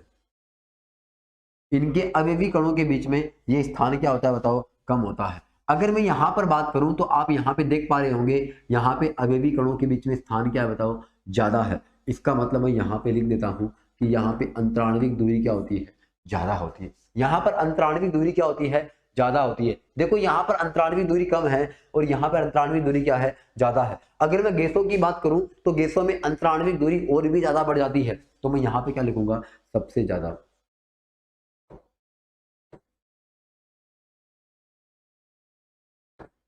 यहां पे क्या लिखूंगा मैं, यहां पे ये लिखूंगा कि इसमें अंतराण्विक दूरी होती है वो क्या होती है, सबसे ज्यादा होती है। अंतराण्विक दूरी क्या होती है बताओ, सबसे ज्यादा होती है। अब साथियों मैं आपको एक कहानी के माध्यम से चीजों को समझाने की कोशिश करता हूं। देखिएगा, जिसके बीच में अंतराण्विक दूरी जितनी कम होती है, जिन भी अवयवी कणों के बीच की अंतराण्विक दूरी जितनी ज्यादा होती है या फिर जितनी कम होती है, ज्यादा की अलग है और कम की अलग है। अगर मान लो कि कोई भी ऐसा पदार्थ है जिनके अवयवी कणों के बीच में स्पेस अगर कम है, तो उसका आकर्षण बल क्या होगा, उतना ही ज्यादा होगा। मेरा कहने का मतलब आप समझ पा रहे हो मैं क्या कहना चाह रहा हूं? मैं आपको ये कहना चाह रहा हूं कि ये जो अवयवी कण है, ये अवयवी कण जितने पास पास में होंगे, इनके बीच में प्यार मोहब्बत की बातें उतनी ही ज्यादा होगी। प्यार मोहब्बत की बातों का मतलब क्या होता है, उन अवयवी कणों के बीच में आकर्षण बल उतना ही ज्यादा होगा, क्योंकि ये इतने पास पास में हैं। इसके पास पास आने का कारण क्या है, इसके पास पास होने का कारण यही है क्योंकि इनके बीच में आकर्षण बल क्या है, ज्यादा है। अब आप इस कहानी को यूं समझिएगा कि एक तो ए है, एक तो ए है और एक इसकी प्रेमिका है बी। देखिएगा एक तो है ए और एक है बी। अब आप इसको यूं समझिएगा, ये ए है, इसकी प्रेमिका का नाम क्या है, बी है। इन दोनों के बीच में बहुत अच्छा प्रेम है, इन दोनों की नजदीकियां बहुत अच्छी है। मतलब कहने का मतलब इनमें बहुत अच्छा संबंध है और ये एक दूसरे के बहुत अच्छे से क्लोज है। मतलब इनका जो रिश्ता है वो एकदम से घनिष्ठ है, एकदम क्लोज है। और इनके बीच की जो दूरियां हैं वो बहुत कम है, मतलब इनमें दूरियां हैं ही नहीं, उनके अंदर नजदीकियां बहुत अच्छी है, मतलब ये बहुत अच्छे नजदीक है। अब एक बार इसको यूं समझिएगा, आप एक कहानी के माध्यम से आपको समझाना चाह रहा हूं कि सपोज करना कि ये मेरे पास एक पात्र है, ये मेरे पास एक पात्र है और इस पात्र में क्या रखा हुआ है, इस पात्र में बर्फ रखी हुई है। इस पात्र में क्या रखी हुई है साथियों, इस पात्र में बर्फ रखी हुई है और मैं इस पात्र को क्या करता हूं, गर्म करता हूं। इस पात्र को मैं क्या करता हूं साथियों, इस पात्र को मैं गर्म करता हूं, इसके द्वारा, बर्नर के द्वारा। इस पात्र को मैं क्या करता हूं, गर्म करता हूं। एक बार समझने की कोशिश करना, एक बार आपने देखा होगा कि बर्फ किस अवस्था में होती है, आपने देखा होगा कि बर्फ ठोस अवस्था में होती है। अब एक बार गौर करना कि अगर मैं इस बर्फ को, अगर मैं इस ठोस को गर्म करूंगा, अगर मैं इस बर्फ को गर्म करूंगा तो आपको पता होगा कि इनके बीच में जो अवयवी कण थे, इनके बीच में जो अवयवी कण थे उनके बीच की बॉन्डिंग टूटने लग जाएगी, उनके बीच की बॉन्डिंग क्या हो जाएगी, टूटने लग जाएगी और वो बर्फ पानी में बदल जाएगा। कहने का मतलब ये हुआ कि अगर मैं ठोसों को गर्म करूंगा, अगर मैं ठोसों को गर्म करूंगा तो इनकी बॉन्डिंग क्या हो जाएगी, टूट जाएगी, इनका आकर्षण बल कमजोर हो जाएगा और ये क्या हो जाएगी, इनके बीच में दूरियां आ जाएगी, इनके बीच में क्या आ जाएगी, दूरियां आ जाएगी। कहने का मतलब ये क्या बन जाएगा, द्रव बन जाएगा। ये क्या बन जाएगा, द्रव बन जाएगा। आप यूं समझिएगा कि दो आदमी रहते हैं या फिर एक प्रेमी है और एक इसका प्रेमिका है, दोनों एक ही है। और जब क्या होता है, जब ये दोनों किसी रिश्ते में होते हैं तो इनके बीच में दूरियां बहुत कम होती है, आकर्षण बल क्या होता है, उतनी ही ज्यादा होती है। और जितना कम दूरी होती है, प्यार मोहब्बत की बातें, आकर्षण बल उतना ही ज्यादा होता है। अब देखो होता क्या है, एक तीसरा आदमी आता है, एक तीसरा आदमी आता है और वो क्या करता है, बर्दाश्त नहीं कर पाता है, वो आदमी बर्दाश्त नहीं कर पाता है कि इनके बीच में दूरियां इतनी कम कैसे हैं, मतलब इनमें नजदीकियां इतनी ज्यादा कैसे है, मतलब इनमें प्यार मोहब्बत की बातें इतनी ज्यादा होती क्यों है, इनमें आकर्षण इतना ज्यादा क्यों है। कहने का मतलब ये हुआ कि अब ये तीसरा आदमी आएगा, कोई सी, ये तीसरा आदमी आएगा और इनके बीच में क्या पैदा करेगा, इनके बीच में एक गलत फहमी पैदा करेगा। क्या पैदा करेगा साथियों, इनके बीच में गलत फहमी पैदा करेगा। क्या पैदा करेगा साथियों, गलत फहमी पैदा करेगा। इसका मतलब ये होता है कि जो ए है, ये ए और ये क्या है, बी है। यूं मानिएगा ये इसकी प्रेमिका है और ये क्या है, प्रेमी है। अब देखो तीसरा आदमी आएगा, वो इसको भड़काएगा, वो क्या करेगा, इसको भड़काएगा या फिर क्या करेगा, इस प्रेमिका को भड़काएगा कि वो ए तो ऐसा ही है, उसके साथ तो क्यों रहता है, ना तो वो कोई काम का है, ना कोई पढ़ाई करता है, ना कोई उसको समाज में कोई इज्जत देते हैं। कहने का मतलब तमाम प्रकार की अफवाहें मार्केट में फैला देगा उसके प्रति। अब होता क्या है, होता क्या है, अगर मान लो इसको भड़काया जा रहा है, अगर मान लो कि इसको भड़काया जा रहा है इसके प्रति, तो क्या होगा कि धीरे धीरे ये प्रेमी अपनी प्रेमिका से दूरी बनाने लग जाएगा, ये अपनी प्रेमिका से दूरी बनाने लग जाएगा। तो आप यूं समझिएगा इनका आकर्षण बल क्या हो जाएगा, कमजोर हो जाएगा। अब आकर्षण बल कमजोर क्यों हुआ था, आकर्षण बल कमजोर क्यों हुआ था, इसके ऊपर फोकस करिएगा। क्योंकि एक तीसरे आदमी के द्वारा, एक तीसरे आदमी के द्वारा उनको भड़काया जा रहा था, एक तीसरे आदमी के द्वारा उनको भड़काया जा रहा था। इसका मतलब क्या हुआ कि जैसे ही किसी रिश्ते में एक दूसरे को भड़काया जाता है, एक दूसरे को भड़काया जाता है, तो होता क्या है, वास्तव में उनके बीच की दूरियां या फिर उनका जो आकर्षण बल है वो कमजोर हो जाता है। जब कमजोर हो जाता है वो ऐसे दूर हो जाते हैं, क्या हो जाएंगे, वो दूर होने लग जाएंगे। इसका मतलब आकर्षण बल क्या हो जाएगा, कम हो जाएगा और उनके बीच की दूरियां बढ़ जाएगी। अब देखो होता क्या है, अभी भी क्या होती है, उनकी रोज मुलाकातें, रोज तो बातें नहीं हो पाती है, लेकिन कभी कभी 5-7 दिन से, 10 दिन से, 15 दिन से, महीने भर से हो जाती है, लेकिन अभी भी वो इस रिश्ते में जुड़े हुए हैं, एकदम से वो टूटे नहीं है, उनका रिश्ता एकदम से टूटा नहीं है। लेकिन होता क्या है, जो ये आदमी है, इस आदमी को अभी भी बर्दाश्त नहीं होगा। वो क्या करेगा, अपनी आग को या फिर जो भड़काने वाले काम को अभी भी जारी रखेगा, और वो क्या करेगा, इनको भड़काएगा। इनको क्या करेगा, भड़काएगा। भड़काने से क्या होता है, अब इनके बीच की दूरियां और बढ़ेगी, मतलब उनके बीच में गलतफहमियां और ज्यादा बढ़ जाएगी। कहने का मतलब, उनको ऐसी छोटी छोटी बातों से उनको भड़काया जाएगा। एक मार्केट में खबर फैलाई जाएगी कि वो फलाना ऐसा है, वो ऐसा है, आप उसके साथ क्यों रहते हो, वो इस प्रकार से काम करता है। कहने का मतलब यूं समझिएगा आप, अगर मान लो कि इनको भड़काने का काम और जारी रहा, तो अब इनके बीच की दूरियां और ज्यादा बढ़ जाती है। अब इनके बीच की दूरियां क्या हो जाएगी, और ज्यादा बढ़ जाएगी। अब क्या होता है, इनके बीच में एकदम से लड़ाइयां हो जाएगी। इनके बीच में एकदम से लड़ाइयां हो जाएगी। इनके बीच में एकदम से क्या हो जाएगी, लड़ाइयां हो जाएगी। मतलब बी और ए एकदम से सेपरेट हो जाएंगे। ये आदमी इसको ब्लॉक कर देगा और वो क्या करेगा, इसको ब्लॉक कर देगा। इसका मतलब क्या होते हैं, ये ब्लॉक वाला सिस्टम चालू हो जाएगा और वो एक दूसरे से क्या हो जाते हैं, स्वतंत्र हो जाते हैं। एक दूसरे से क्या हो जाएंगे, स्वतंत्र हो जाएंगे। अब देखो, एक टाइम ऐसा आता है कि ये पंछी बन के उड़ जाती कहीं और ये क्या करता है, पक्षी बन के उड़ जाता है कहीं और। इसका मतलब ये अपना अपना बसेरा कहीं और देख लेते हैं। अब आपने देखा होगा कि जब ये उड़ जाते हैं, ये कहीं और चले जाते हैं, तो इनके बीच में आकर्षण बल क्या हो जाएगा, एकदम से कम हो जाएगा, उनमें आकर्षण बल बचेगा ही नहीं। तो यूं समझिएगा आप, अगर दूरी जितनी ज्यादा होगी, दूरी जितनी ज्यादा होगी, आकर्षण बल उतना ही कम होगा। अब यहां देखिए आप, अब आप अगर इस बर्नर को गर्म करोगे तो आपको पता होगा कि ये जो बर्फ है, ये जो बर्फ है, ये जो बर्फ है, ये बर्फ किस में बदल जाएगी, ये बर्फ पानी में बदल जाएगी। ये बर्फ किस में बदल जाएगी साथियों, ये बर्फ पानी में बदल जाएगी। अब देखो होता क्या है, होता यूं है कि कुछ समय के बाद अगर आपने आग लगाने का काम अभी भी जारी रखा, तो क्या होता है, पहले ये बर्फ पानी में बदलती है, फिर इसकी क्या होती है बताओ, फिर इसकी वाष्प बनना शुरू होती है।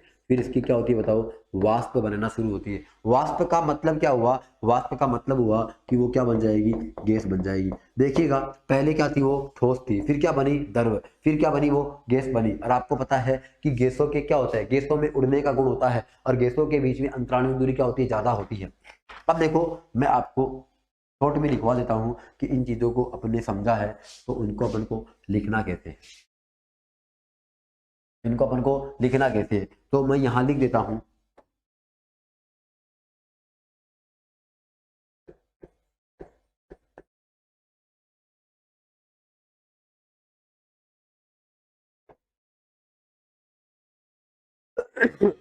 अगर मैं बात करूं इनके बीच में अंतराण्विक बल क्या होगा, इनमें अंतराण्विक बल क्या हो जाएगा, ज्यादा।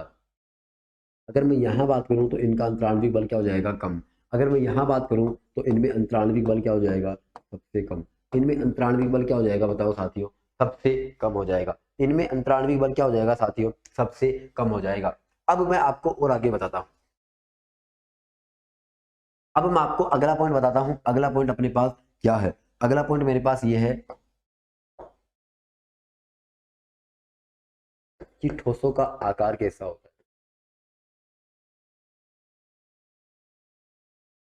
ठोसों का आकार कैसा होता है, अगर आप देखोगे तो जो ठोसों का आकार होता है, वो ठोसों का आकार क्या होता है, निश्चित होता है। ठोसों का आकार क्या होता है, निश्चित होता है। इसका मतलब क्या हुआ, सपोज करिएगा मेरे हाथ में ये पदार्थ है, मेरे हाथ में ये क्या है, पदार्थ है। अगर मान लो इस मार्कर को मैं फेंक देता हूं, अगर मैं इस मार्कर को फेंक देता हूं, तो इसके आकार में कोई परिवर्तन नहीं आएगा, इसके आकार में कोई परिवर्तन नहीं आएगा। लेकिन गौर करिएगा कि सपोज करो कि मेरे हाथ में ये पानी की बोतल है, मेरे हाथ में ये पानी की क्या है, बोतल है। अगर मैं इस पानी की बोतल को, अगर मैं पानी की बोतल में पानी को नीचे गिरा दूंगा, तो आपको पता होगा अभी पानी का आकार इस बोतल के आकार का है। अगर मैं इसको नीचे फर्श के ऊपर गिरा दूंगा, तो ये पानी किसका आकार ले लेगा, ये फर्श का आकार ले लेगा। इसका मतलब क्या होता है, पानी का आकार निश्चित नहीं होता है। देखिएगा, अभी एकदम से गोल गोल है, अगर मैंने इसको ऐसे टेढ़े किया, तो देखो इसने कैसा आकार ले लिया, इस प्रकार से आकार ले लिया। कहने का मतलब यूं हुआ, कहने का मतलब ये हुआ कि इसका आकार क्या होता है, इसका आकार अनिश्चित होता है। इनका आकार क्या होता है साथियों, अनिश्चित होता है। अगर मैं बात करूं गैसों में भी क्या होता है, इनका आकार अनिश्चित ही होता है। गैसों का भी आकार क्या होता है साथियों, अनिश्चित ही होता है। गैसों का आकार भी साथियों क्या होता है, अनिश्चित ही होता है। अब देखो साथियों, मैं आपको अगला पॉइंट बताता हूँ। अगला पॉइंट अपने पास क्या है, समझने की कोशिश करना आप लोग। अगर मैं बात करता हूँ इसके आयतन की, अगर मैं बात करता हूँ इसके आयतन की, तो इसके आयतन को अपन क्या बोलते हैं, वॉल्यूम बोलते हैं। आयतन को क्या बोलते हैं, वॉल्यूम बोलते हैं। अगर मैं बात करूं इसके आयतन की, तो इसका आयतन अपने पास क्या है, इसके आयतन की अगर मैं बात करूं, देखो आयतन को अपन को कैसे समझना है। हमेशा जो ये आयतन होता है ना, हमेशा आयतन 3D फिगर में निकलता है, कभी भी 2D फिगर का आयतन नहीं निकलता है। आप इसको यूं समझिएगा। मुझे एक चीज बताइएगा, क्या वर्त का आयतन निकाल सकते हो क्या? आप कहोगे नहीं, क्योंकि वर्त में केवल क्षेत्रफल निकल सकता है, परिमाप निकल सकता है, उसकी तिर्यक रेखा निकल सकती है, और कुछ नहीं निकल सकता। मतलब यूं समझिएगा आप, कभी भी 2D फिगर के अंदर नहीं निकलता है आयतन। अब आपको पता होगा, ये जो मार्कर है, ये जो मार्कर है, आपको इसको 3D डायग्राम दिख रहा होगा, ये 3D होता है, तो इसका आयतन होता है, इसका ये आयतन होता है। कि कहने का मतलब ये जो मटेरियल लगा है, ये इसका कितना आयतन लगा है, कितना लगा है, ये अपन को बता देगा कि इसका आयतन कितना है। कहने का मतलब ये होता है, सपोज करो कि इस मार्कर को मैं फेंक देता हूँ, कुछ भी कर देता हूँ, लेकिन इसके आयतन में कोई कमी आएगी क्या? इसके आयतन में कोई कमी आएगी क्या? इसके आयतन में कोई कमी नहीं आएगी। सपोज करना इसको मैं इसे तोड़ देता हूँ, सपोज करना है बार, सपोज करो कि इस मार्कर को या फिर इस पेन को अपन तोड़ देते हैं, लेकिन इसके आयतन में कोई कमी नहीं आएगी। कहने का मतलब टूट जाएगा, लेकिन फिर भी इसके आयतन में कमी नहीं आएगी। लेकिन वास्तविकता ये है कि अपन को उसको तोड़ना नहीं है, अपन को यूं समझना है कि जो ठोस होते हैं, ठोसों का आयतन बदलता नहीं है, निश्चित होता है। तो ठोसों का आयतन क्या हो जाएगा, निश्चित। अब एक बार आप दिमाग लगाइए कि द्रव होते हैं, ये जो द्रव होते हैं, द्रव का आयतन क्या होता है, सॉरी हाँ, द्रव का आयतन निश्चित होता है या अनिश्चित होता है, या फिर अपन डिफाइन ही नहीं कर सकते। गौर करिएगा आप। सपोज करना कि ये जो बोतल है, सपोज करना, एक बार मैं आपको समझाने की कोशिश कर रहा हूँ, एक बार समझने की कोशिश करना कि इस बोतल में पानी रखा हुआ है, इस बोतल में क्या रखा हुआ है, पानी रखा हुआ है ना। अब यूं मानिएगा आप, इस बोतल के अंदर अभी 1 लीटर पानी है, इस बोतल में मानिएगा एक बार आप, इस बोतल में 1 लीटर पानी है। अगर मैं मान लो कि इस बोतल के पानी को किसी और पात्र में डाल देता हूँ, इसमें बोतल के पानी को किसी और पात्र में डाल देता हूं, तो मुझे एक चीज बताइए, क्या ये 1 लीटर का पानी 2 लीटर बन जाएगा क्या? क्या ये 1 लीटर का पानी आधा लीटर बन जाएगा क्या? आप कहोगे नहीं सर, ऐसा तो नहीं होता है। इसका मतलब आप यूं समझिए कि कभी भी द्रव का आयतन बदलता नहीं है, द्रव का आयतन निश्चित ही होता है। द्रव का आयतन क्या होता है, निश्चित होता है, कभी बदलता नहीं है। मैंने क्या किया, इस पात्र से दूसरे पात्र में डाल दिया, तो दूसरे पात्र में डालने से कभी भी उसका आयतन बदलता नहीं है। तो इसको मैं यूं लिख सकता हूं कि इसका भी आयतन क्या होता है, निश्चित होता है। आयतन क्या होता है साथियों, निश्चित होता है। ठोसों का आयतन, सॉरी, ठोसों का आयतन भी निश्चित, और द्रव का आयतन भी क्या होता है, निश्चित। जबकि गैसों में क्या होता है, सपोज करना एक बार आप, सपोज करना एक बार आप, इस बोतल के अंदर इस बार पानी नहीं है, और इस बोतल के अंदर मैंने बहुत सारी गैसें भरी हुई है, इस बोतल के अंदर मैंने ऊपर से ढका हुआ है, इस बोतल के अंदर मैंने क्या भर दी है, इस बोतल के अंदर मैंने गैस भर दी है। अगर मान लेता हूं कि इस बोतल को मैं ढक्कन को खोल करके किसी दूसरे पात्र में डालता हूं, तो आपको पता है कि कुछ गैसें तो क्या होती है, ऊपर उड़ जाती है, कुछ गैसें तो क्या हो जाएगी, ऊपर उड़ जाएगी, और कुछ गैसें उस पात्र के अंदर आ जाएगी जिस पात्र में अपन ढाल रहे हैं। तो क्या होती है, कुछ ऊपर उड़ जाएगी, कुछ उसके अंदर आ जाती है। तो क्या हुआ कि गैसों का आयतन क्या हो गया, घट गया। तो गैसों का आयतन निश्चित नहीं होता है, गैसों का आयतन क्या होता है, अनिश्चित होता है। गैसों का आयतन क्या होता है साथियों, अनिश्चित होता है। अगर मैं आपको आगे लेकर के चलूं, अपने पास और क्या खास गुण है।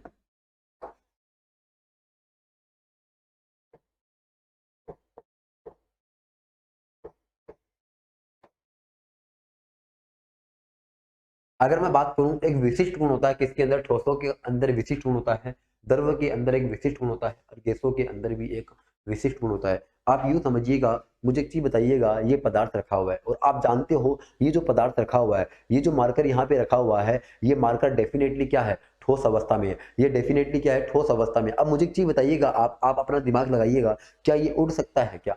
क्या ये उड़ सकता है क्या? आप इसको ऐसे फेंक तो सकते हो, लेकिन ये कभी भी अपने आप उड़ नहीं सकता है। तो ठोसों में उड़ने का गुण नहीं होता है। अब आप कहोगे कि क्या सर हेलीकॉप्टर नहीं उड़ता है क्या, क्या हेलीकॉप्टर ठोस नहीं है क्या? आपको मैं कहूंगा ये बिल्कुल ठोस है, आपकी बातें सही है, लेकिन वो अपने आप कभी नहीं उड़ता है। ठोसों को उड़ाना पड़ता है किसी मैकेनिज्म के द्वारा, अपने आप नहीं उड़ता है। जो चीजें अपने आप उड़ जाती है उनमें उड़ने का गुण होता है। तो इसके अंदर कभी भी ना तो बहने का गुण होता है, कहने का मतलब ये फ्लो नहीं कर सकता, ये बह नहीं सकता, ये तैर सकता है पानी के अंदर, लेकिन इसमें बहने का गुण नहीं होता है और ना ही इसके अंदर उड़ने का गुण होता है। तो इसके अंदर कौन सा गुण होता है? इसके अंदर देखो ये यहाँ पे रखा हुआ है, तो देखो सपोज करो यहाँ पे रखा हुआ, तो इसको मैं इससे सरका सकता हूँ, इसमें केवल सरकने का गुण होता है। इसका मतलब इसके अंदर कौन सा गुण होता है?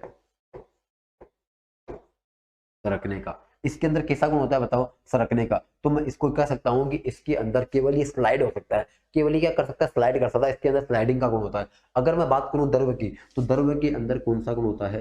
द्रव के अंदर बहने का गुण होता है। द्रव के अंदर साथियों कौन सा गुण होता है? बहने का गुण होता है। अगर मैं बात करूं गैसों की, तो गैसों में कौन सा गुण होता है साथियों? गैसों के अंदर उड़ने का गुण होता है। गैसों के अंदर क्या होता है? उड़ने का गुण होता है। अब देखो मैंने आपको 1 2 3 4 और 5, मैंने आपको 5 गुण बता दिए। मुझे ऐसा विश्वास है कि आपको ये पांचों के पांचों पॉइंट समझ में आ गए होंगे, आपको रटना तो कतई नहीं पड़ेगा मेरे हिसाब से। अब देखो अपन थोड़ा सा और आगे चलते हैं।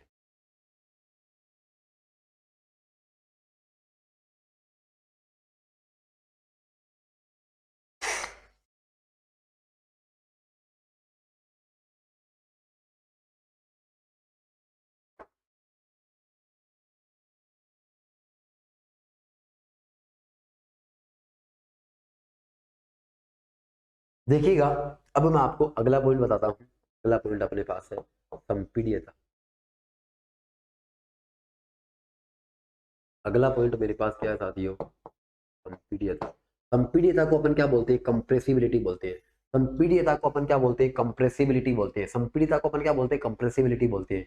अब एक बार गौर करिएगा, कंप्रेसिबिलिटी का मतलब क्या होता है कि कोई भी पदार्थ वो कितना ज्यादा दब जाता है, उसी को अपन क्या बोलते हैं? कंप्रेसिबिलिटी बोलते हैं। मतलब अगर अपन कोई भी पदार्थ को दबाते हैं तो वो कितना ज्यादा कंप्रेस होता है, कितना ज्यादा दब जाता है, उसी को अपन क्या बोलते हैं? कंप्रेसिबिलिटी बोलते हैं। क्या बोलते हैं? कंप्रेसिबिलिटी बोलते हैं। अब मुझे एक चीज बताइए, क्या ये ठोस है? ये जो ये पदार्थ है, क्या आप इसको ऐसे दबा सकते हो क्या? क्या आप इसको ऐसे दबा सकते हो क्या? आप कहोगे नहीं। इसका मतलब ठोसों को कभी भी दबाया नहीं जा सकता। इसका मतलब ठोसों की कंप्रेसिबिलिटी क्या होती है? ठोसों की कंप्रेसिबिलिटी क्या होती है? शून्य होती है। ठोसों की कंप्रेसिबिलिटी क्या होती है? शून्य होती है, अर्थात क्या होती है? जीरो होती है। ठोसों की कंप्रेसिबिलिटी क्या होती है? जीरो होती है। अब मुझे एक चीज बताइए, ये ठोस है, ठोसों के बीच में बिल्कुल भी स्पेस है ही नहीं है, तो इनको अपन दबा कैसे सकते हैं? इनको दबाया नहीं जा सकता। अगर मैं बात करूं द्रव की, तो आपने देखा होगा कि द्रव के अंदर क्या होता है? स्पेस होता है। द्रव के अंदर एक दूसरे कण के बीच में क्या होता है? स्पेस होता है। तो इनको अपन थोड़ा बहुत दबा सकते हैं। लेकिन अगर मैं आपको देखूं, अगर अपन प्रैक्टिकली तौर पर देखें, तो इनको वास्तव में इनको भी दबाया नहीं जा सकता। आप इसको यूं समझिए ना, एक बार आप सपोज करो कि आपके पास एक पात्र में पानी है। सपोज करो कि आपके पास एक पात्र में पानी है और आप ऊपर से इस प्रकार से पानी को दबाने की कोशिश कर रहे हो। अब देखो होता क्या है, आप जब पानी को दबाते हो वैसे, तो वास्तव में पानी क्या होता है? नीचे दबता नहीं है। वास्तविकता में ये होता है कि वो पानी का जो लेवल है वो आपके हाथ के ऊपर आ जाएगा, वो दबेगा नहीं। वो दबेगा नहीं, इसका मतलब पानी भी कंप्रेस नहीं हो सकता है। लेकिन अपन को पता है कि पानी के अवयवी कणों के बीच में थोड़ा स्पेस होता है, तो अपन यूं कह सकते हैं कि इनके बीच में जो ये संपीड़ितता होती है वो कितनी होती है बताओ? नगण्य होती है। इसका मतलब ये ना के बराबर होती है, मतलब शून्य के बराबर होती है। शून्य तो नहीं होती है, लेकिन शून्य के बराबर ही होती है। समझ गए आप? इसका मतलब ठोसों में क्या होती है? संपीड़ितता शून्य। द्रव में क्या होती है? नगण्य। और अगर मैं बात करूं गैस की, तो गैसों के अंदर अगर मैं बात करूं गैसों की, तो गैसों में क्या होगा? गौर करना एक बार आप। अगर कोई आपसे पूछ ले कि गैसों के अंदर, अगर कोई आपसे पूछ ले कि गैसों के अंदर संपीड़ितता कितनी होती है, अब मुझे एक चीज बताओ कि अपन जिस कमरे में बैठ करके पढ़ाई कर रहे हैं, या फिर मैं आपको जिस कमरे में बैठ करके पढ़ा रहा हूँ या खड़ा होकर के पढ़ा रहा हूँ, इस पूरे कमरे में हवा फैली हुई है। और मुझे पता है कि एक पार्टिकल यहाँ है, एक पार्टिकल यहाँ, एक पार्टिकल वहां, एक पार्टिकल वहां, एक पार्टिकल वहां, एक पार्टिकल वहां, इस प्रकार से पार्टिकल रखे हुए हैं। वो कुछ पार्टिकल दूर दूर है। अब मुझे समझ आएगा कि मैं इन पार्टिकल्स को क्यों नहीं एक साथ एक जगह कर दूं। अब मैं इनको धक्का लगाऊंगा, ऐसे कंप्रेस करूंगा। कंप्रेस करूंगा तो सारे के सारे जो ये कण हैं वो क्या हो जाएंगे? एक जगह आ जाएंगे, एकदम इकट्ठे हो जाएंगे। अब मुझे पता है कि सारे के सारे गैसों को, कणों को मैं छोटे से स्थान में रख सकता हूँ, क्योंकि ये पूरे बड़े कमरे में फैल रखा है, इसको अपन कंप्रेस कर सकते हैं। इसका मतलब क्या होता है कि गैसों के अंदर संपीड़ितता का गुण क्या होता है? सबसे ज्यादा होता है।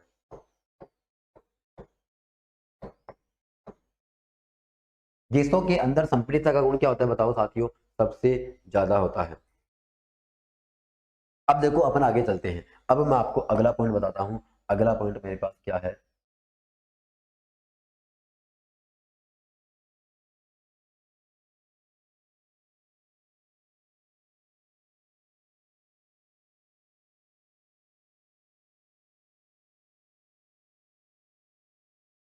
अगला पॉइंट है मेरे पास घनत्व। घनत्व को अपन क्या बोलते हैं? डेंसिटी बोलते हैं। घनत्व को अपन क्या बोलते हैं? डेंसिटी बोलते हैं। घनत्व को मैंने आपको, जब हम लोगों ने प्रकाश वाला चैप्टर पढ़ा था, जब अपन ने भौतिक विज्ञान में प्रकाश वाला चैप्टर पढ़ा था, तो मैंने आपको प्रकाश का अपवर्तन बताया था। मैंने प्रकाश के अपवर्तन में आपको ये बताया था कि कौन सा माध्यम सघन होता है, कौन सा माध्यम विरल होता है। मैंने आपको ये बताया था कि कहाँ प्रकाश का वेग ज्यादा होता है, कहाँ कम होता है। और मैंने आपको ये भी बताया था कि कौन सा माध्यम सघन है, कौन सा विरल है। और मैंने आपको वहां ये भी बताया था कि घनत्व कहाँ ज्यादा होता है और कहाँ कम होता है। मैं एक बार दोबारा रिपीट कर रहा हूँ, आप देखिएगा। देखिएगा, ऐसा कोई भी पदार्थ, ऐसा पदार्थ जिनके अवयवी कणों के बीच में अगर स्थान या स्पेस कम से कम है, अगर अवयवी कणों के बीच में स्थान कम से कम है, अगर अवयवी कणों के बीच में स्थान कम से कम है, तो वहां पर क्या होगा? वहां पर घनत्व ज्यादा होगा। मैं यूं कह सकता हूं कि अवयवी कणों के बीच में स्थान जितना कम होगा, घनत्व उतना ही ज्यादा होगा। घनत्व उतना ही क्या होगा? ज्यादा होगा। अगर मैं गैसों की बात करूं तो गैसों में अवयवी कण होते हैं, उनके बीच में स्थान क्या होता है? बहुत ज्यादा होता है। अगर इनके बीच में स्थान बहुत ज्यादा होता है तो इनका घनत्व बहुत ही कम होता है। इनका घनत्व क्या होता है? बहुत ही कम होता है। तो मैं यूं कह सकता हूं कि, मैं यहां पर यूं कह सकता हूं कि ये जो ठोस होते हैं, इन ठोसों का घनत्व क्या होता है? ज्यादा होता है। ठोसों का घनत्व क्या होता है बताओ? ज्यादा होता है। अगर मैं बात करूं द्रव की, तो द्रव का घनत्व क्या होता है? कम होता है। अगर मैं बात करूं द्रव की, तो द्रव का घनत्व क्या होता है? कम होता है। अगर मैं बात करूं गैसों की, तो यहां पर क्या होता है बताओ? सबसे कम होता है। यहां पर क्या होता है बताओ?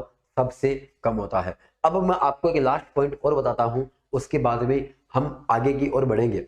देखिएगा मेरे पास लास्ट क्या है, एक पॉइंट और बता देता हूं मैं आपको।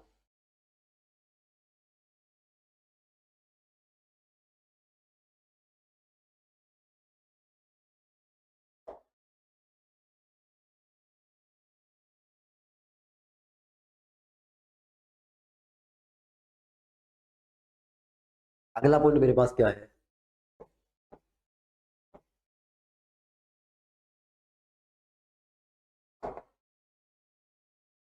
अगला पॉइंट है मेरे पास विसरण।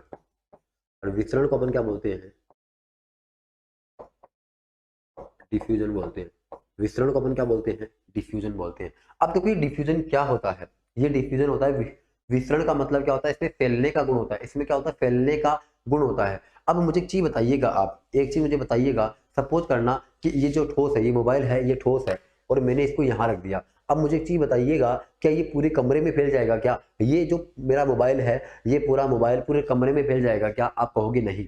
इसका मतलब क्या होता है कि ये जो ठोस होता है, मैं कहीं भी रख दूं, मान लो इसको, इस मोबाइल को अगर मैं कहाँ भी रख दूं, या फिर इस मार्कर को, ये भी मार्कर क्या है? ठोस है। इस मार्कर को अगर मान लो कि मैं यहाँ रखता हूँ, अगर मैं इस मोबाइल को या फिर इस मार्कर को यहाँ रखता हूँ, तो वो यहाँ ही रहेगा, पूरे कमरे में नहीं फैलेगा। विसरण का मतलब क्या होता है? फैलने का गुण होता है। तो आपने देखा होगा कि ठोसों के अंदर विसरण का गुण क्या होता है? कम होता है। क्या होता है बताओ? कम होता है। विसरण के अंदर, सॉरी, अगर मैं बात करूं, ठोसों के अंदर विसरण का गुण क्या होता है? कम होता है। अगर मैं द्रव की बात करूं, अगर मुझे एक चीज बताओ, आप अगर द्रव को किसी फर्श के ऊपर गिराओगे, मुझे पता है वो पूरे कमरे में फैल जाएगा, लेकिन क्या वो फर्श पे तो फैल जाएगा, लेकिन क्या वो ऊपर वाली छत पर फैल जाएगा? क्या वो बगल वाली छत पर लग जाएगा? क्या वो बगल वाली दीवार पे लग जाएगा? क्या वो सामने बोर्ड पे लग जाएगा? क्या पानी, क्या वो इधर वाली दीवार पे लग जाएगा? क्या इसका मतलब क्या होता है? जो ये पानी होता है, ये जो पानी होता है, ये केवल नीचे तक ही विस्तृत होता है, केवल एक ही फर्श पर फैल सकता है। वो कहने का मतलब पूरे कमरे में नहीं फैल सकता है, कहीं भी नहीं फैल सकता है। सॉरी, वो पूरे कमरे में नहीं फैल सकता, केवल फर्श पे फैल सकता है। इसका मतलब क्या होता है? यहाँ पर क्या होता है? थोड़ा ज्यादा होता है। यहाँ पर विसरण का जो गुण होता है द्रव के अंदर, वो थोड़ा सा ज्यादा होता है। अगर मैं बात करूं किसकी, अगर मैं बात करूं गैसों की, तो गैसों में क्या होता है? सपोज करो एक बार, आप अगर मान लो कि आप यहाँ पर एक अगरबत्ती लगा करके छोड़ देते हो, तो उस अगरबत्ती की जो सुगंध है वो पूरे कमरे में फैल जाती है, वो पूरे कमरे में फैल जाती है। आप किसी भी कोने में बैठे हुए हो, हर कोने के अंदर उसकी परफ्यूम, सॉरी, उसकी सुगंध चली जाएगी। आप जब परफ्यूम लगाते हो तो उस परफ्यूम की खुशबू पूरे कमरे में फैल जाती है। इसका मतलब क्या होता है? विसरण का गुण सबसे ज्यादा कहाँ होता है? गैसों में होता है। तो मैं यहाँ पे लिख दूंगा सबसे ज्यादा, यहाँ पे लिख दूंगा मैं सबसे ज्यादा। यहाँ पे मैं क्या लिख दूंगा बताओ? सबसे ज्यादा लिख दूंगा। अब देखो साथियों, ये आपको, उम्मीद करता हूं ये आपको समझ में आया होगा कि ये तो मेरे पास गुण था, ये ठोस था, ये द्रव था, ये गैस था, और मैंने आपको भली भांति बहुत ही अच्छे तरीके से चीजें समझाई है। और मैं उम्मीद करता हूं कि ये आपको समझ में आया होगा और बहुत अच्छे से आपने सीखा होगा, क्योंकि ये चीज़ें इतने आसानी से नहीं समझ आती, क्योंकि इसके साथ अपन को बहुत मेहनत करनी पड़ती है। और मैं ऐसी आशा करता हूं कि आपको ये चीज़ें बहुत अच्छी प्रकार से मैं समझा पाया होगा और मैं आपके प्रॉब्लम्स तक पहुंच पाया होगा। अब देखो, मैं एक बार आपका पीछे से क्विक रिवीजन करा देता हूं। मैं एक बार आपका पीछे से क्विक रिवीजन करा देता हूं। देखिएगा, सबसे पहले मैंने आपको क्या बताया था? सबसे पहले मैंने आपको रसायन विज्ञान का परिचय वाला चैप्टर पढ़ाया था। क्या पढ़ाया था साथियों? मैंने आपको सबसे पहले रसायन विज्ञान का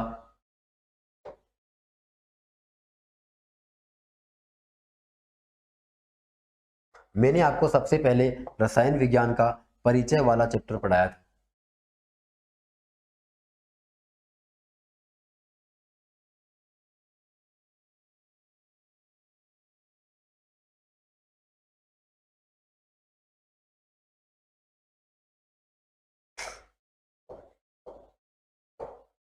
इस परिचय वाले चैप्टर में अगर मैं बात करूं, 1 नंबर का चैप्टर मेरे पास क्या है?